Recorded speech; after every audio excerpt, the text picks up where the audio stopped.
Senhoras e senhores, muito boa tarde. Dando sequência aos nossos trabalhos, teremos a apresentação de boas práticas. Convidamos à frente o promotor de justiça do MP de São Paulo, Daniel Magalhães Albuquerque Silva, e a promotora de justiça do MP do Piauí, doutora Fabrícia Barbosa de Oliveira. Para presidir a mesa, nós convidamos também a promotora de justiça do MPMG, doutora Maria Fernanda de Araújo Pinheiro Fonseca, a quem passamos a palavra para a condução das apresentações.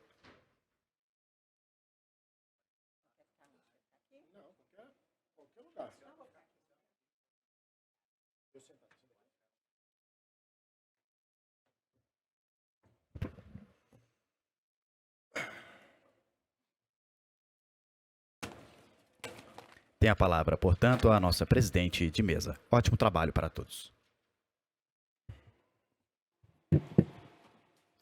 Boa tarde aos presentes e a todos que nos assistem pelos nossos canais virtuais. Retomaremos nossos trabalhos nesta tarde com a apresentação de boas práticas relacionadas à temática do nosso evento. E farão as apresentações o doutor Daniel Magalhães Albuquerque Silva e a doutora Fabrícia Barbosa de Oliveira. O doutor Daniel Magalhães Albuquerque Silva é promotor de justiça do Ministério Público de São Paulo desde 2012, doutor e mestre em Direito e ex-delegado de Polícia de Minas Gerais. A doutora Fabrícia Barbosa de Oliveira é promotora de justiça titular da Promotoria de Justiça de Capitão de Campos, Piauí, coordenadora do Grupo de Atuação Especial de Controle Externo da Atividade Policial e do Gabinete de Gestão de Crises no Sistema de Segurança Pública e Prisional do Ministério Público do Estado do Piauí, pós-graduanda em Ciências Penais e Segurança Pública e em Métodos Autocompositivos e Neurociência, foi defensora pública do Estado do Pará, assessora jurídica do Tribunal de Contas do Estado do Piauí e analista processual e assessora do Ministério Público do Piauí.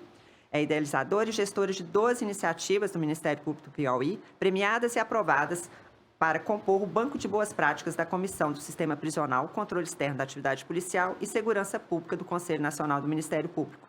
Foi agraciada com 9 honrarias concedidas por instituições do Estado do Piauí pelo reconhecimento de sua atuação nas áreas de controle externo da atividade policial e segurança pública. Então, sem maiores delongas, vamos aos trabalhos. Doutor Daniel Magalhães Albuquerque Silva, o senhor tem 60 minutos. Muito boa tarde a todos. Inicialmente, queria agradecer ao Ministério Público de Minas Gerais pelo convite, em nome de Sua Excelência, doutor Paulo Sérgio Oliveira Costa, Procurador-Geral de Justiça do Estado de São Paulo. Parabenizar o Ministério Público de Minas por mais esse evento, MP Mineiro sempre na vanguarda das principais discussões a respeito das causas do Ministério Público Brasileiro. Então fica aqui os parabéns e o agradecimento pelo convite. Cumprimentar nosso querido amigo, doutor Francisco, idealizador do evento, todas as pessoas envolvidas, em nome do doutor Francisco, doutor Jarbas, Sua Excelência, doutor André Baldino, aqui, Procurador de Justiça, e a todos os colegas que estão presentes. Agradecer à presidente da mesa, a minha colega, que também vai expor um pouco aqui hoje. E, obviamente, longe de querer ensinar alguma coisa para os senhores ou para as senhoras, já de início saliento que não irei passar nenhum slide, nada do tipo, vai ser mais uma conversa informal, para trazer um pouco do que a gente tem vivido no estado de São Paulo e o trabalho que a gente tem feito em relação ao controle externo, ao controle policial e à tutela coletiva de segurança pública. A nossa exposição aqui hoje será breve, mas eu vou trabalhar em 3 principais aspectos o que a gente tem feito no Ministério Público do Estado de São Paulo, lá no GAESP, nosso grupo de atuação na segurança pública, e que eu considero que a gente tem conseguido alguns avanços importantes nesse tema. Inicialmente, trazendo uma contextualização a respeito do controle externo da atividade policial, o motivo e o porquê que isso surge. Alguns críticos da atuação do Ministério Público Brasileiro em relação ao tema falam que essa temática sempre foi esquecida e a gente nunca trabalhou, enfim, os promotores nunca se preocuparam muito com isso. Eu, com todas as vênias, eu discordo dessa questão, especialmente porque a gente tem uma gama grande de atribuições no comando constitucional e o Ministério Público Brasileiro, obviamente, tem feito isso de forma efetiva, de forma séria, mas é necessário, em alguns momentos da nossa vivência, um corte temático, uma sensibilização maior em relação a alguns pontos. E em virtude de um anseio da sociedade nacional, também capitaneado aí pelo Conselho Nacional do Ministério Público, começa esse debate para se fazer uma nova leitura do controle externo da atividade policial e dessa discussão a nível de Ministério Público da tutela coletiva de segurança. Praticamente em todos os estados da federação, a gente tem problemas de segurança pública e o Ministério Público, aí na sua concepção demandista, resolutiva, enfim, como agente de transformação social, deve ter a preocupação e, obviamente, também tem o poder de conseguir impactar e influenciar para que a gente faça um aperfeiçoamento em relação a essas questões. E nisso, o Ministério Público de São Paulo, já com um outro órgão, antes do GAESP, realizava esse trabalho, e com o GAESP, criado há 2 anos e meio, a gente inicia um trabalho sério e tentando, de alguma forma, fazer esse impacto que a sociedade espera. Atualmente, no grupo, eu estou atuando, e também tem a colega doutora Francine, excepcional colega do Estado de São Paulo, que também é a nossa secretária executiva e que também tem atuado com a gente em relação a essas questões. A exposição para os senhores, ela vai ter 3 eixos. O primeiro eixo que eu trago é o que eu chamo de boas práticas estruturantes. E eu acho interessante a gente trazer esse tema, especialmente porque eu acho que vai até impactar em alguns colegas aí de outros ministérios públicos, que, imagino, facilitará em alguns casos, investigações e etc. O primeiro caso que eu trago especialmente em relação a essa questão a gente tem atualmente as plataformas virtuais, as plataformas digitais, e uma discussão importante a respeito da regulação e de como essas plataformas têm respondido às autoridades brasileiras em casos de crimes, etc. A gente foi procurado lá em São Paulo, estava tendo muito problema com o aplicativo Tinder, aquele aplicativo de encontros amorosos, nos casos de sequestro relâmpago, extorsão mediante sequestro. Em virtude da chegada do aplicativo no Brasil e dessa falta de regulamentação, especialmente em relação a fluxos de comunicação com autoridades, a Polícia Civil de São Paulo estava tendo um problema muito grande em fazer essa comunicação e conseguir ter, por parte da plataforma, uma resposta rápida e à altura das demandas que tinham. A gente estava com casos muito importantes e com grande número no estado de São Paulo em relação a tais crimes, e em virtude disso, cumprindo o que determina o Conselho Nacional do Ministério Público ao GAESP, aos GAESPs em nível nacional, como fomentador de políticas públicas, como criador de canais para a gente melhorar essa questão de segurança pública e as ferramentas para os atores, a gente fez um trabalho com o Tinder e conseguiu. O Tinder desenvolveu uma importante plataforma, isso foi disponibilizado e reverberado para todo o Brasil, fazendo com que a comunicação entre as polícias dos estados e o Tinder fosse muito rápida, especialmente por localização de celulares, para algumas medidas que a gente consegue fazer sem autorização judicial e, obviamente, naquilo que fosse mais importante para os delegados de polícia na investigação.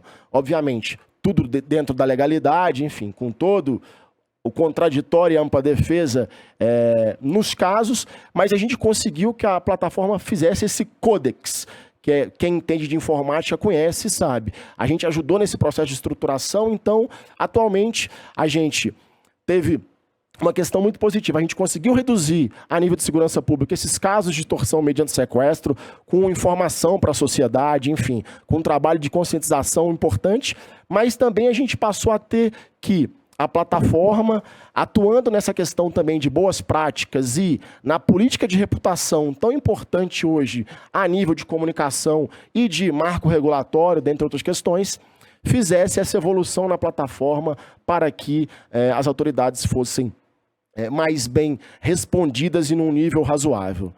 Nessa mesma esteira do Twitter, isso também, o Twitter veio dos Estados Unidos, conheceu o Ministério Público de São Paulo, a gente fez um trabalho legal, levou o Twitter na Polícia Civil, nas salas de inteligência, de diagnóstico, nas salas de inteligência e diagnóstico.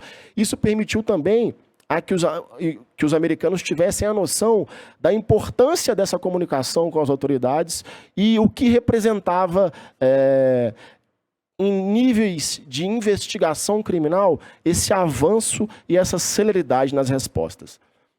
Numa outra perspectiva em relação a também plataformas, a gente teve ano passado, isso aí divulgado no Fantástico, etc., um grande problema com a plataforma Discord. E aqui, pessoal, obviamente, colegas, enfim, sem nenhuma crítica específica à plataforma em si ou não. Mas, enfim, poderia ser qualquer uma delas, mas nessa necessidade de se buscar um avanço normativo e regulatório em relação às questões.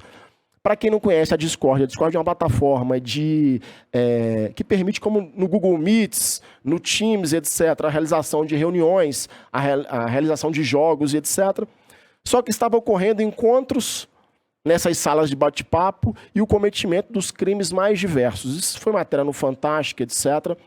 E muitos casos de intolerância religiosa, racial, misoginia, com casos assim bizarros. Só para os senhores e senhoras terem noção, tinha um caso lá de pessoas que transmitiam ao vivo, enfim, meninas totalmente cortadas, com o nome dos personagens nesses aplicativos, a fritura de animais, de pássaros ao vivo, enfim, matando animais, as questões mais absurdas e complexas. Isso chegou no Ministério Público de São Paulo e a gente fez um breve contato com o Ministério Público Brasileiro, tentando verificar como é que estavam essas investigações, essas questões, para a gente tentar formar um protocolo em relação a essas particularidades. De posse dessas informações, o que a gente fez? Obviamente, verificando as principais responsabilidades e, obviamente, respeitando-se o promotor natural, o GAESP em São Paulo ele tem atribuição tanto criminal como difusa. Então, a gente consegue atuar em vários braços. Foi instaurado o inquérito civil no GAESP contra a plataforma e também a gente fez a investigação criminal.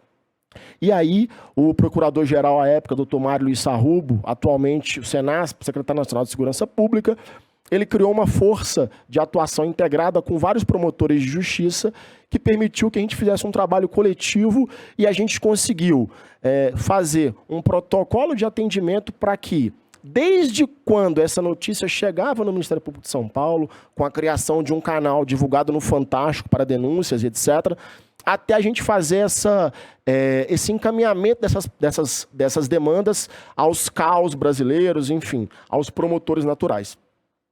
Isso foi importante e seguiu a mesma forma de trabalho já ocorrida então no Ministério Brasileiro em vários casos.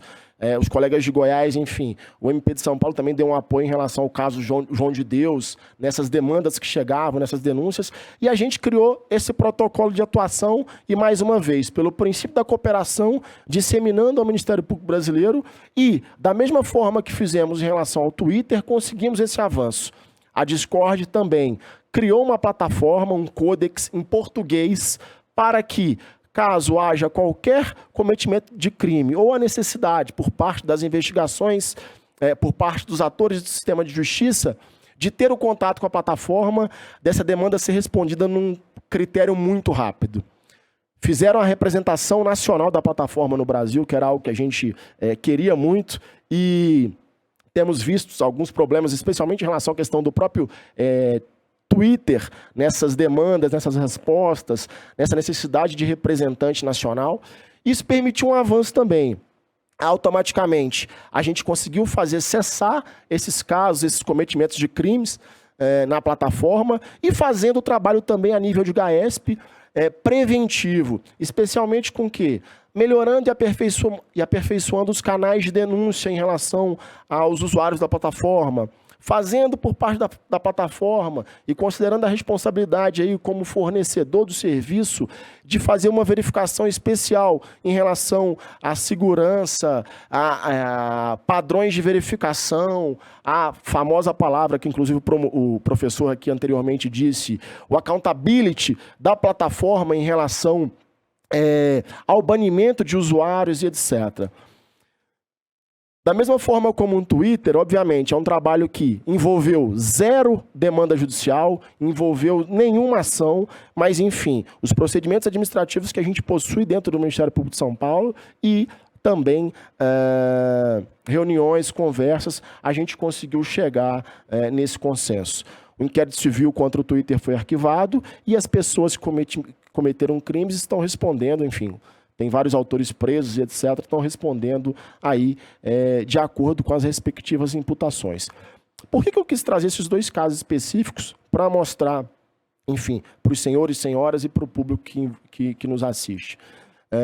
É importante a gente fazer uma regulação e a gente discutir a respeito das questões da internet, especialmente para quê? Para que a gente consiga prevenir situações criminosas, enfim. E para que, caso essa situação ocorra, que praticamente é impossível a gente conseguir evitar, mas que a gente consiga ter um fluxo eficiente, um canal de comunicação adequado, tratando de segurança pública e dando efetividade a essa questão. Então, na esteira do que regulamenta o nosso ato normativo em São Paulo, cabe ao GAESP fazer esse fluxo de informações e essa estruturação, seja na criação, no fomento, na articulação de políticas públicas, para que a gente dê efetividade aos aspectos de segurança.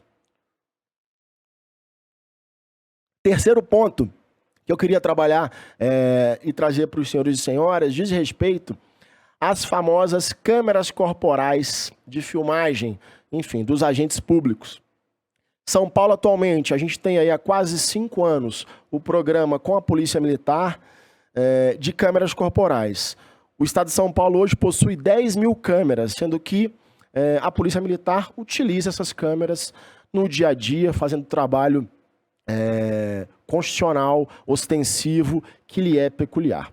Uma grande discussão que surgiu a respeito disso, e tem surgido, diz respeito à questão probatória. A gente passa por uma alteração sensível em relação à cadeia processual probatória e uma nova visão, especialmente pelos tribunais superiores, de como o Ministério Público deve produzir essa prova, de como essa prova deve ser trazida para persecúcio e que essa prova esteja de acordo com o processo constitucional e com o processo penal constitucional.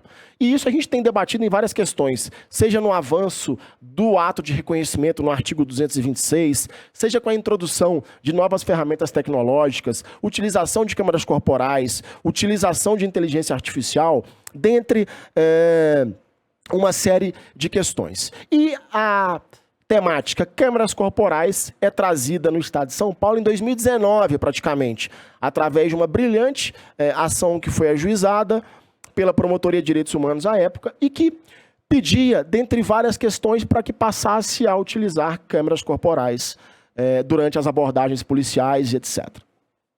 Obviamente que essa ação não terminou, essa ação ela continua avançando, mas depois de 5 anos, praticamente, o governo do Estado cumpriu tudo que era necessário em relação a essa ação.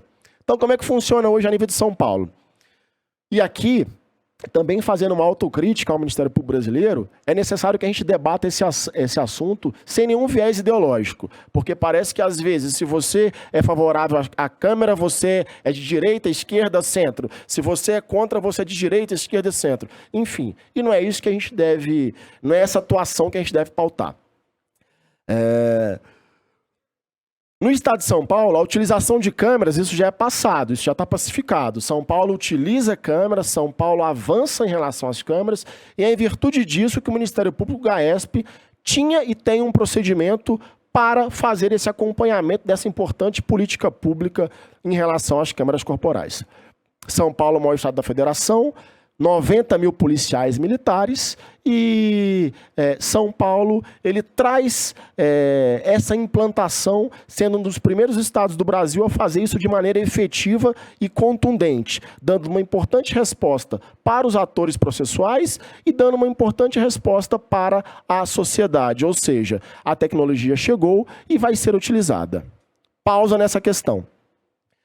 Trazendo a questão do eixo ideológico que a gente trabalha o assunto, como é que, pelo menos, e aqui, data máxima vênia, posições em contrária, respeitando-se entendimentos, como é que o Ministério Público do Estado de São Paulo vê a questão das câmeras corporais? A câmera corporal deve ser utilizada, e esse mecanismo, primeiro, para melhorar a prova produzida pelo Ministério Público Brasileiro. Isso aqui já foi falado anteriormente. Esse é o primeiro canal e a primeira informação que a sociedade tem que saber. Segundo ponto, você fazendo isso, melhorando a prova produzida, você faz com que também uma importante discussão a respeito do Ministério Público Brasileiro, que é a proteção da teoria integral da vítima. Então, você melhora a produção de prova, você protege a vítima de maneira integral e, num terceiro ponto, não menos importante, você reduz letalidade e você coíbe excessos. Então, o Estado de São Paulo, o Ministério Público de São Paulo, trabalha em relação às câmaras corporais com essa premissa.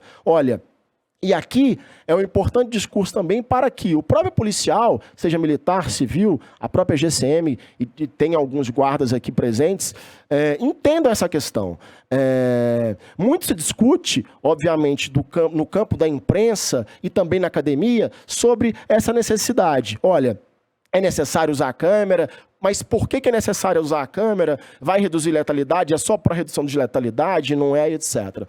Então, a gente trabalhando de forma objetiva, apartidária e nesses 3 eixos, melhorando a prova para o Ministério Público Brasileiro, eu acho que a gente consegue avançar com um desgaste menor em relação a isso. Por quê? Os tempos novos chegaram, a modernidade chegou. A gente tem hoje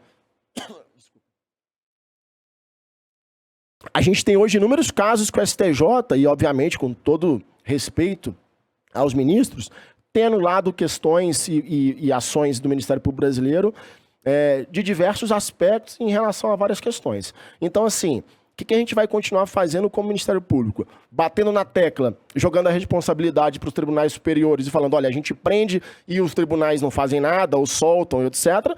Ou a gente vai efetivamente fazer uma guinada e dar mais um avanço em relação à questão de um processo democrático, de um processo penal constitucional e de transparência, no sentido de que, perdão, vamos melhorar a prova e estados, vamos nos movimentar, vamos comprar câmeras corporais, vamos fazer uma estruturação. Pessoal, desculpa.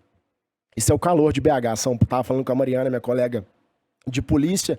Fui delegado também e rendo todas as homenagens à polícia mineira. Mas como tem feito calor em BH? Então acho que foi essa virada de tempo. Voltando. Temos que pensar e temos que fazer algo nessa evolução. Porque se não o fizermos, farão por nós. O Poder Judiciário, a academia, os professores, os grupos de estudos, que são importantes atores nesse processo de evolução. E aqui o professor Daniel, meu xará, está aqui. Parabéns, doutor. Gostei muito do termo que o senhor utiliza em relação ao controle. Já até falei no nosso grupo aqui do WhatsApp, não no controle externo, mas no controle democrático. Achei sensacional e demonstra a importância e o grau de seriedade que a academia, enfim, que os professores, que a sociedade civil tem feito nesse processo de evolução dessas questões. Mas voltando, é necessário então que os estados se aparelhem, que os estados avancem nessa temática, que a gente consiga de alguma forma essa evolução. Obviamente que os estados, eles têm feito sua parte, mas é necessário mais, porque senão a gente vai ficar para trás. A gente tem discussões hoje sérias em relação à questão dos vestígios, à questão das câmaras corporais, há vários temas que temos enfrentado. Então, se o Ministério Público Brasileiro não se atualizar e não buscar, seja de forma consensual, de forma litigiosa, a esse avanço, obviamente, pessoal, de forma gradativa, com parcimônia, consensual, respeitando a questão do erário e etc., mas se programando para que a gente consiga fazer essa evolução. Voltando o gancho para o Estado de São Paulo, nós temos 10 mil câmeras hoje atuando e existe um protocolo de atuação para os casos que as câmeras corporais vão ser utilizadas. Temos câmeras corporais em todo o Estado de São Paulo, mas, obviamente, em alguns locais, por questões de internet, etc., esse tráfego dos dados ele é mais complexo. E aí, Daniel? Com câmeras corporais, 10 mil, como é que está essa questão do controle externo? Como é que está a taxa de letalidade, etc.? E aqui eu faço mais um gancho em relação agora à letalidade.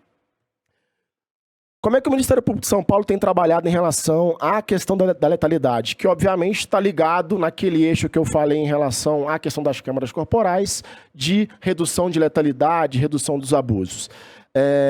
Num primeiro momento, o que a gente percebe? Que era necessário, como já mencionado aqui, essa atualização do fluxo de dados. E aí a professora Samira traz essa questão. A gente faz uma profunda atualização da regulamentação em relação a esse fluxo de dados, de modo que hoje a gente não tem subnotificação em relação a isso, e a gente consegue a comunicação do Ministério Público em menos de 24 horas dessa MDIP, ou como gostem aí de nomenclaturar, em relação a esse evento de morte com intervenção policial. Isso foi feito em estabelecimento, obviamente, com vários atores da sociedade, com Secretaria de Segurança Pública, etc., de modo que, inicialmente, a gente cria e aperfeiçoa esse sistema, divulga para a sociedade, dá transparência e divulga local, batalhão, se estava de folga, se não estava, e etc. Num segundo momento, vamos debater isso aqui com os poderes. O Estado de São Paulo cria a Comissão de Letalidade Policial, a nível de segurança pública, e o GAESP passa a ter assento cativo nessa comissão. Então a gente vai para os poderes, sociedade civil, polícias, debater em âmbito macro os problemas de letalidade policial, e dali saem muitas ideias, que eu vou expor para os senhores, que a gente acha que são ideias que, obviamente, de uma forma ou de outra encontram resistência, mas a gente vai batendo e vai conseguindo fazer essa evolução. E num terceiro momento, ou seja, a gente trabalha com atualização de dados, com aquele painel interativo que foi trazido, comissão de letalidade, e num terceiro momento específico, tivemos as mortes, tragédias. Como é que vai ser essa investigação? Como que a gente vai, no campo específico, atuar em relação a esses fatos? E aqui eu trago os episódios que tivemos em São Paulo no passado, Operação Escudo e Operação Verão. Só voltando um pouco, e aqui eu vou fazendo esses ganchos para linkar a nossa exposição, mas voltando especialmente para as câmeras corporais.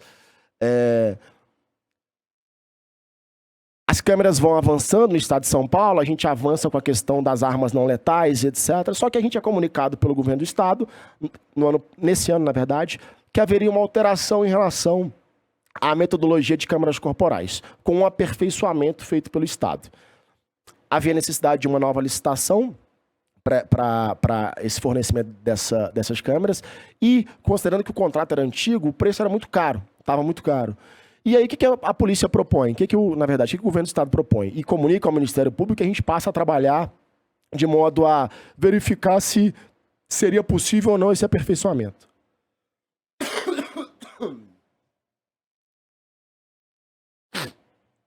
A principal questão no estado de São Paulo, e que foi debatido muito na mídia, é a respeito dos vídeos. Nas câmeras corporais, para quem não conhece, a gente tem os vídeos intencionais, que é aquele que o policial aperta o botão e melhora a resolução e dá a imagem melhor, e dá áudio, e tem o vídeo não intencional, ou de rotina, que é quando o policial liga a câmera, ele passa a filmar tudo. No estado de São Paulo, esses vídeos de rotina, ou seja, que quando o policial já ligava a câmera, filmava tudo, correspondia a 97% da totalidade dos vídeos, consumindo 60% dos dados de nuvem em relação ao sistema. A polícia, com os cálculos dela, enfim, ela apresenta e fala, olha, o Estado apresenta.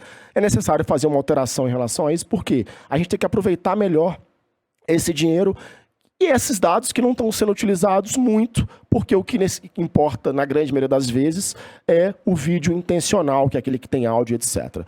E aí, o governo do Estado propõe um novo projeto de fazer uma integração, de fazer um aperfeiçoamento nas câmeras, parando de ocorrer a filmagem full-time, mas permitindo uma série de avanços em relação a essa sistemática. Por exemplo, o policial está com a câmera corporal no peito, vai atender a ocorrência. Chega lá e ele liga a câmera, ele tem um protocolo que ele tem que seguir, né? Ele tem uma diretriz, quais são as situações que ele vai ligar e etc. E outro gancho, na portaria do Ministério da Justiça, de Sua Excelência o ministro Lewandowski, todos os regramentos a respeito de quando é necessário ligar a câmera ou não, São Paulo já contemplava, ou seja, o policial ligava a câmera e ficava com ela o tempo... Ou melhor, o policial, quando ligava a câmera, ela filmava tudo, mas em 15 situações o policial tinha que apertar o botão para colocar áudio e para melhorar a filmagem. Então, o governo mostra, olha, a gente não vai ter nenhuma perda em relação a isso, porque a gente vai continuar com as hipóteses obrigatórias de filmar e etc. Mas a gente vai ter alguns avanços. Por exemplo, o policial chega com a câmera dele ligada, automaticamente, se chega outro policial, a câmera liga por Bluetooth, o policial não tem que ligar. Então ele já começa a filmar. Nas armas não letais, o policial sacou o taser do coldre, quando ele tira o taser, a câmera liga automaticamente. A viatura vai estacionar em virtude de determinado peso e etc. E é possível fazer com os policiais desembarcando ou não e etc. Já liga a câmera dos policiais. É permitida a ligação à distância pelos mecanismos internos da polícia, no sistema de controladoria e de supervisão dos superiores hierárquicos. E uma série de outras questões. Além de falar, a gente vai aumentar isso para 12 mil câmeras. E aí surge primeiro aquela discussão na mídia, etc. Quem é a favor de câmera de direita, de esquerda, não é? Vai ligar tudo, não vai, etc. E há uma ação que vai para o STF discutindo essa questão. Essa ação foi distribuída para o ministro Barroso e Sua Excelência mandou uma comissão, uma comitiva lá no estado de São Paulo. A gente participou dessa reunião na Secretaria de Segurança Pública. O Ministério Público se habilitou como amicus curiae nessa ação no STF. E aí, a Defensoria Pública, com outras entidades, pediu uma suspensão, porque falavam que era, em relação às câmeras, essa alteração iria acabar com as câmeras corporais, etc., com o programa. Em virtude disso, o ministro manda continuar a licitação e autoriza que seja implementada essa política pública dessa forma e que depois de 6 meses a gente obtenha dados para a gente verificar. Olha, a gente tinha toda a filmagem, ou seja, vídeos intencionais, quando o policial aperta, e vídeos de rotina, a gente tem essa numeração. Agora a gente tem essa nova política pública em que não há o vídeo de rotina, o policial tem que ligar esse vídeo e a gente tem esse número. Vamos comparar e vamos ver se realmente a política pública é efetiva ou não. Uma decisão, no meu entendimento, bastante sensata, porque a gente tem que trabalhar com dados técnicos. E nesse ponto não dá para ser ideológico e falar, não, porque é. Porque se for no judiciário, o judiciário não dá, porque isso é fato público e em relação a questões de políticas públicas, tem um fundamento muito persistente, que é a questão de separação de poderes, etc., a não ser que você consiga demonstrar uma falta de proporcionalidade em relação a essa questão. Então, o que estamos tentando buscar hoje em São Paulo é justamente isso. Houve a nova licitação, o programa não acabou ainda, as câmeras continuam funcionando e agora vai ser feita a implementação dessas novas câmeras para a gente conseguir fazer a migração dos sistemas. Outra questão. A gente, como GAESP, Controle Externo da Atividade Policial, ou Controle Democrático, conforme o professor menciona, a gente pela primeira vez conseguiu fazer parte da comissão que vai atualizar as normas procedimentais da Polícia Militar em relação ao uso de câmeras corporais. Isso é um avanço importantíssimo porque vai permitir, com a experiência que a gente já tem e percebendo quais são os problemas, a gente apontar soluções específicas que, no nosso ponto de vista, podem superar e fazer esse avanço. E o principal, como que a gente vai, como Ministério Público Brasileiro, trabalhar quando houver perda de chance probatória? Daniel, o que é isso? É a teoria da perda de uma chance probatória que já está no STJ e se o policial tem a câmera e não utiliza, como é que vai ficar essa prova produzida? Anula tudo, absolve? E qual que é a punição para o agente estatal que possui o mecanismo e não faz? Também em São Paulo hoje essa nossa preocupação de fazer com que a gente consiga essa evolução, e aqui, obviamente, o bom policial, o bom agente estatal, ele vai cumprir, e o mal tem que ser punido, como em qualquer local, como em qualquer carreira, etc. E que punição é essa? E o efetivo controle? E a polícia está punindo? Como é que estão esses processos administrativos de punição pelo não uso da câmera? Qual que é a sanção para o policial que não liga a câmera e não faz a filmagem? Que deixa de produzir uma prova importante para o Ministério Público Brasileiro, que deixa de proteger a vítima na teoria da proteção integral da vítima e, por fim, que não ajuda a tentar reduzir a letalidade ou, de alguma forma, minimizar algum excesso. Então, esse é um importante tema que teremos que avançar. trazendo um gancho, em virtude das recentes decisões, aí, especialmente para o povo da Guarda Civil, das recentes decisões do Supremo sobre a natureza jurídica da Guarda Civil Metropolitana, equiparando e alçando essa importante instituição dentro do sistema de segurança pública, a Guarda também vai ser responsabilidade, e na verdade é responsabilidade do Ministério Público Brasileiro, do controle externo. E como é que vai ser feito esse controle? Está sendo feito? Como faremos? Em São Paulo a gente está com um procedimento agora. Só na capital, senhoras e senhores, 8.000 GCMs. E a gente vai fazer agora esse controle na GCM, em um procedimento, obviamente, numa relação republicana, etc. Mas o próximo avanço é que a própria Guarda Civil Metropolitana passe a usar as câmeras corporais. E aí vai ter que ser um trabalho a nível de Ministério Público, a nível de Estado, para que a gente consiga fazer essa importante implementação. E mais, senhoras e senhores, a gente estava discutindo agora, mês passado, em São Paulo, na reunião do GENEP, do Grupo Nacional de Execução Penal. Pela portaria do Ministério da Justiça, é necessária a utilização de câmeras corporais no sistema penitenciário. Ou seja, interlocução, verbalização do policial penal, que agora tem aqui em Minas, né? Na minha época não tinha nem a SUAP, a gente era diretor de cadeia, né, Mariana? E na interlocução do policial penal com o apenado. Como é que vai ser feito isso? E aí a gente discutia várias questões. Tudo bem, e aí?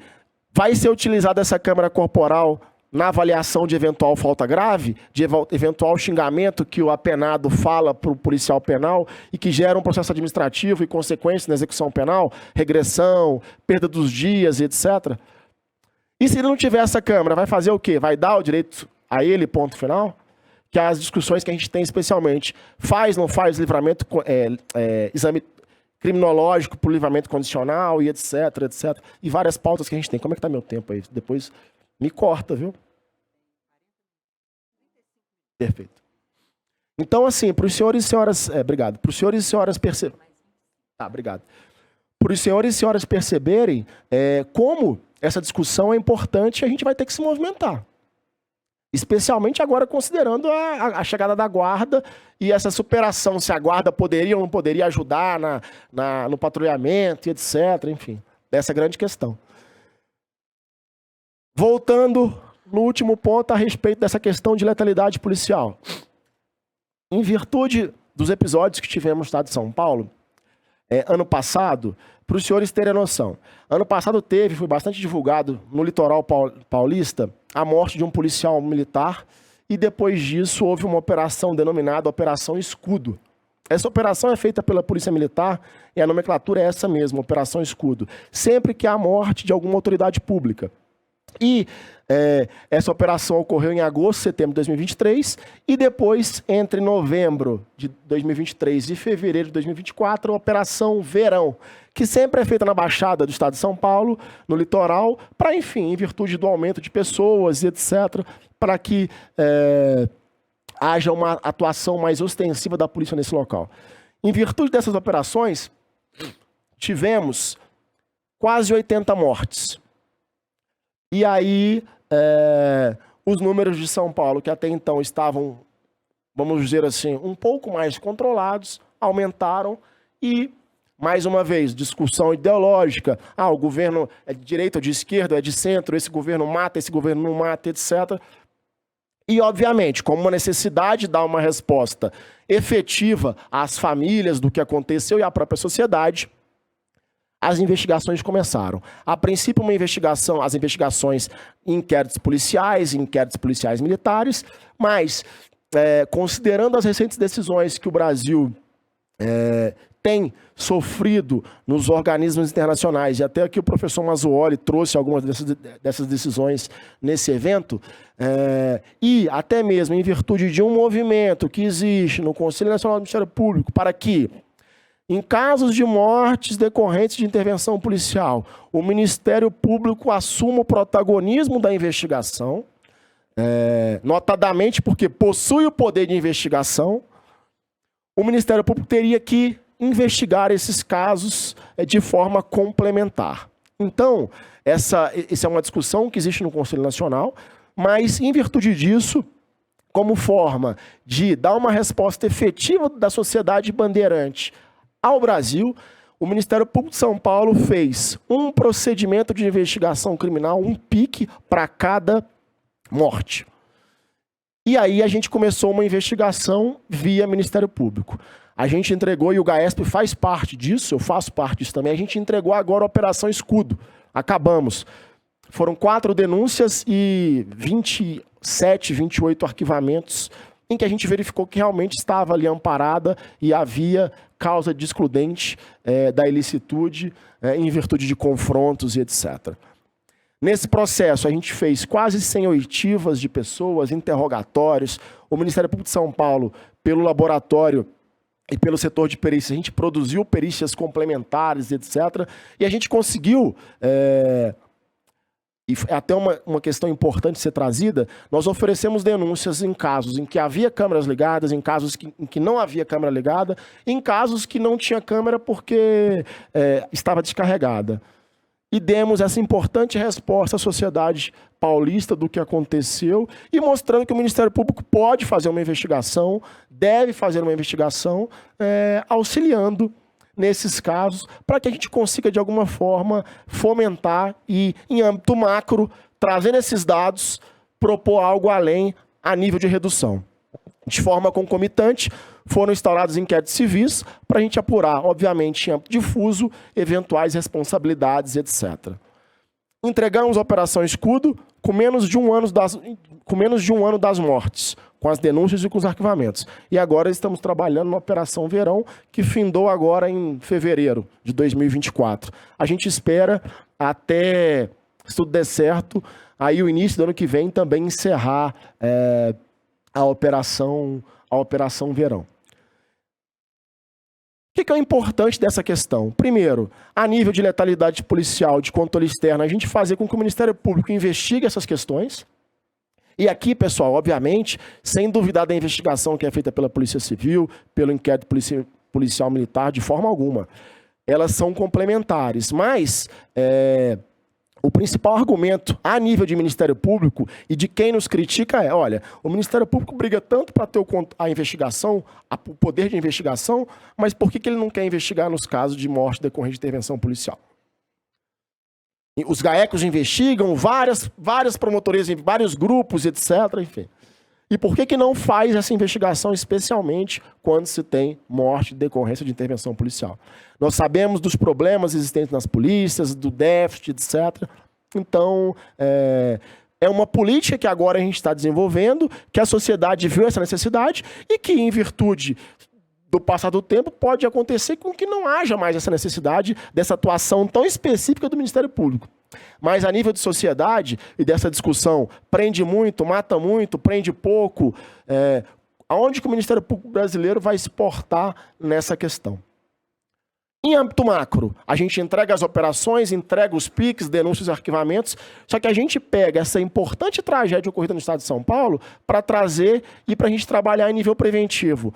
Daniel, o que você está falando? Olha, vamos lá. Já que é necessário o deslocamento de policiais de um local para o outro, enfim, para ajudar na questão estratégica, quando tem essas operações, por que a gente já não fazer um protocolo de quando tiver necessidade desse deslocamento, todos os policiais têm que estar com câmeras corporais, com bateria funcionando? Por que a polícia militar vai deslocar um policial de um local, de um batalhão que não tem câmera, se esse mecanismo é possível? Então, olha, nas próximas, se ocorrer, precisamos todo mundo com câmeras ligadas. Olha, como é que está o processo de realização de perícias? Como é que a perícia vai no local, faz uma discussão, o corpo é removido ou não é removido? E aí também tem uma discussão, olha, os policiais destroem provas porque retiram o corpo e impede que o Instituto de Criminalística vá até o local. Mas aí também, se o policial às vezes não socorre, vai falar que deixou o cara morrer ali porque tinha uma folha grande de antecedentes, etc. Então são questões complexas que, em virtude de uma tragédia, a gente consegue, como Ministério Público brasileiro, ir avançando e fazendo com que essas respostas fiquem cada vez menos obscuras quando se fala de investigação policial, de controle policial, de morte em decorrência de investigação de policial ou, obviamente, de causas de excludente de licitude amparada aí pela legítima defesa, pelo confronto, etc. Então, eu queria trazer esse dado, enfim, essa preocupação do Estado de São Paulo, do Ministério Público do Estado de São Paulo, em dar uma resposta efetiva em respeito às vítimas que faleceram, fazendo uma investigação séria, isenta, apartidária e o principal, que também às vezes é um clamor, não ocorrendo na velocidade com que os canais de comunicação e a sociedade espera. Por quê? Uma investigação ela demanda tempo, demanda perícia e demanda uma série de cotejamento probatório para a gente chegar a algum elemento mais seguro. Então, eu trago boas práticas estruturais, falando para os senhores dos casos da Discord, Twitter e câmeras corporais. Eu falo de letalidade com um mapa que a gente fez e a professora Samira mostra com a Comissão de Letalidade e com a Operação Escudo e Verão. E, por fim, Guarda Civil Metropolitana e esse controle que o Ministério Público passa a fazer em relação à GCM. E nessa esteira, a nível de GAESP, qual é a responsabilidade, mais uma vez, do Ministério Público Brasileiro no GAESP, a nível de tutela coletiva de segurança pública? A gente vai falar de letalidade policial, a gente vai falar de redução de letalidade, de redução de subnotificação, mas e o principal? Falar de vítima, trabalhar aspectos de vitimologia com a criação dos núcleos de proteção das vítimas, enfim. E aqui é um discurso, até na posse do nosso Procurador-Geral, que ele fala, é necessário que o Ministério Público agora pegue na mão da vítima. Obviamente, sem desrespeitar os direitos fundamentais do investigado, mas que a vítima tenha uma importante resposta, porque foi por muitos anos esquecidas. E, por fim, qual que é o papel do Ministério Público Brasileiro, do GAESP, também com os agentes públicos que fazem parte da segurança pública? Então, a nossa preocupação é, conforme a própria professora Samira traz, entender estruturação das carreiras, eventuais necessidades de avanço, eventuais necessidades de tratar a saúde mental, por que os policiais estão morrendo, de fazer que um mecanismo que já tem em São Paulo, qualquer policial que se envolve em confronto, hoje, ele automaticamente ele é tirado e ele participa de uma que foi feita e foi trazida na ação civil pública e depois debatida na comissão de letalidade. Ele passa por uma reciclagem, eu esqueci o nome agora, mas não é reciclagem. Ele passa por vários níveis, enfim, de tratamento psicológico, de ajuda psíquica, de palestras, etc. É que faltou é um termo técnico que se dá em relação a isso. Especialmente para que a gente devolva esse policial para a sociedade completamente preparado e psicologicamente estável em relação ao eventual confronto que ele tenha ocorrido.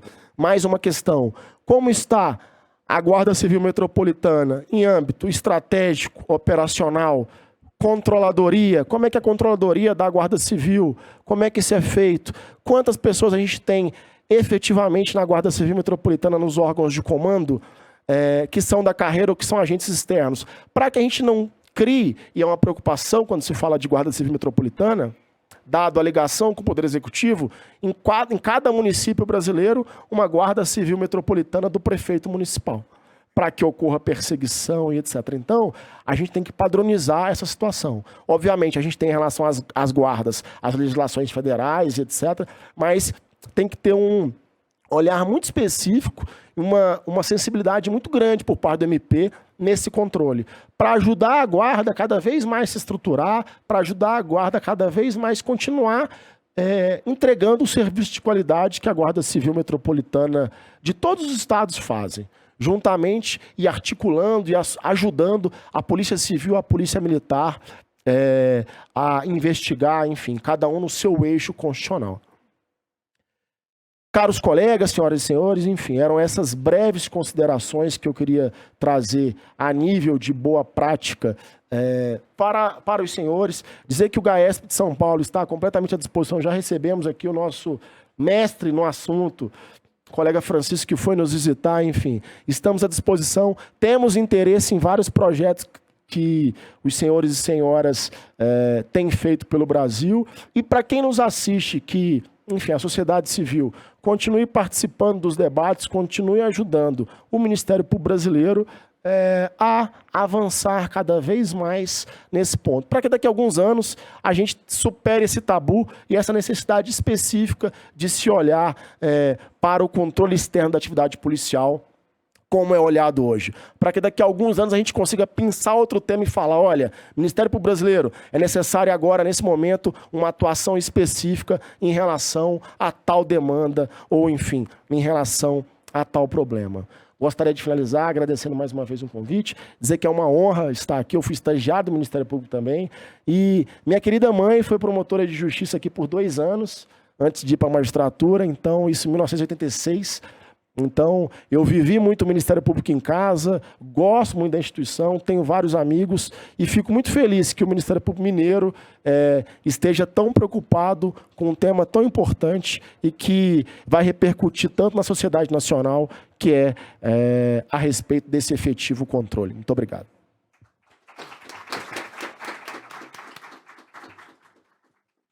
Queria agradecer a exposição do Dr. Daniel, foi muito bom compartilhar com o senhor as boas práticas.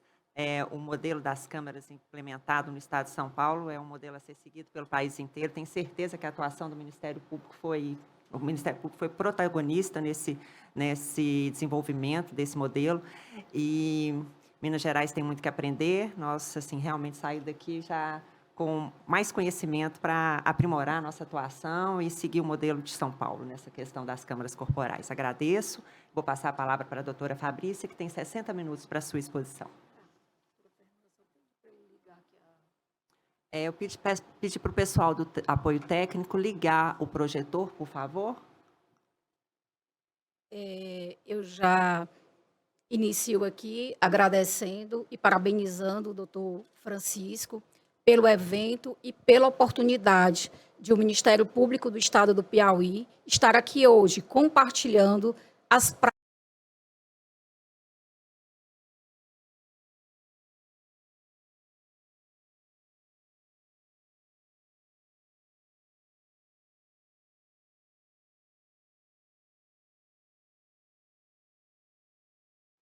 Cumprimentar também, doutor Francisco, aqui aos colegas que compõem a mesa, a doutora Fernanda, o doutor Daniel, parabenizá-lo pela apresentação, uma prática que certamente nós faremos uma adaptação para os nossos estados e não poderia deixar aqui de agradecer ao doutor Alexei, por todo o apoio, doutor Alexei. Se o Ministério Público do Piauí hoje está aqui compartilhando boas práticas, decorre do seu apoio ainda em 2019, quando assumi a coordenação do controle externo da atividade policial do Ministério Público.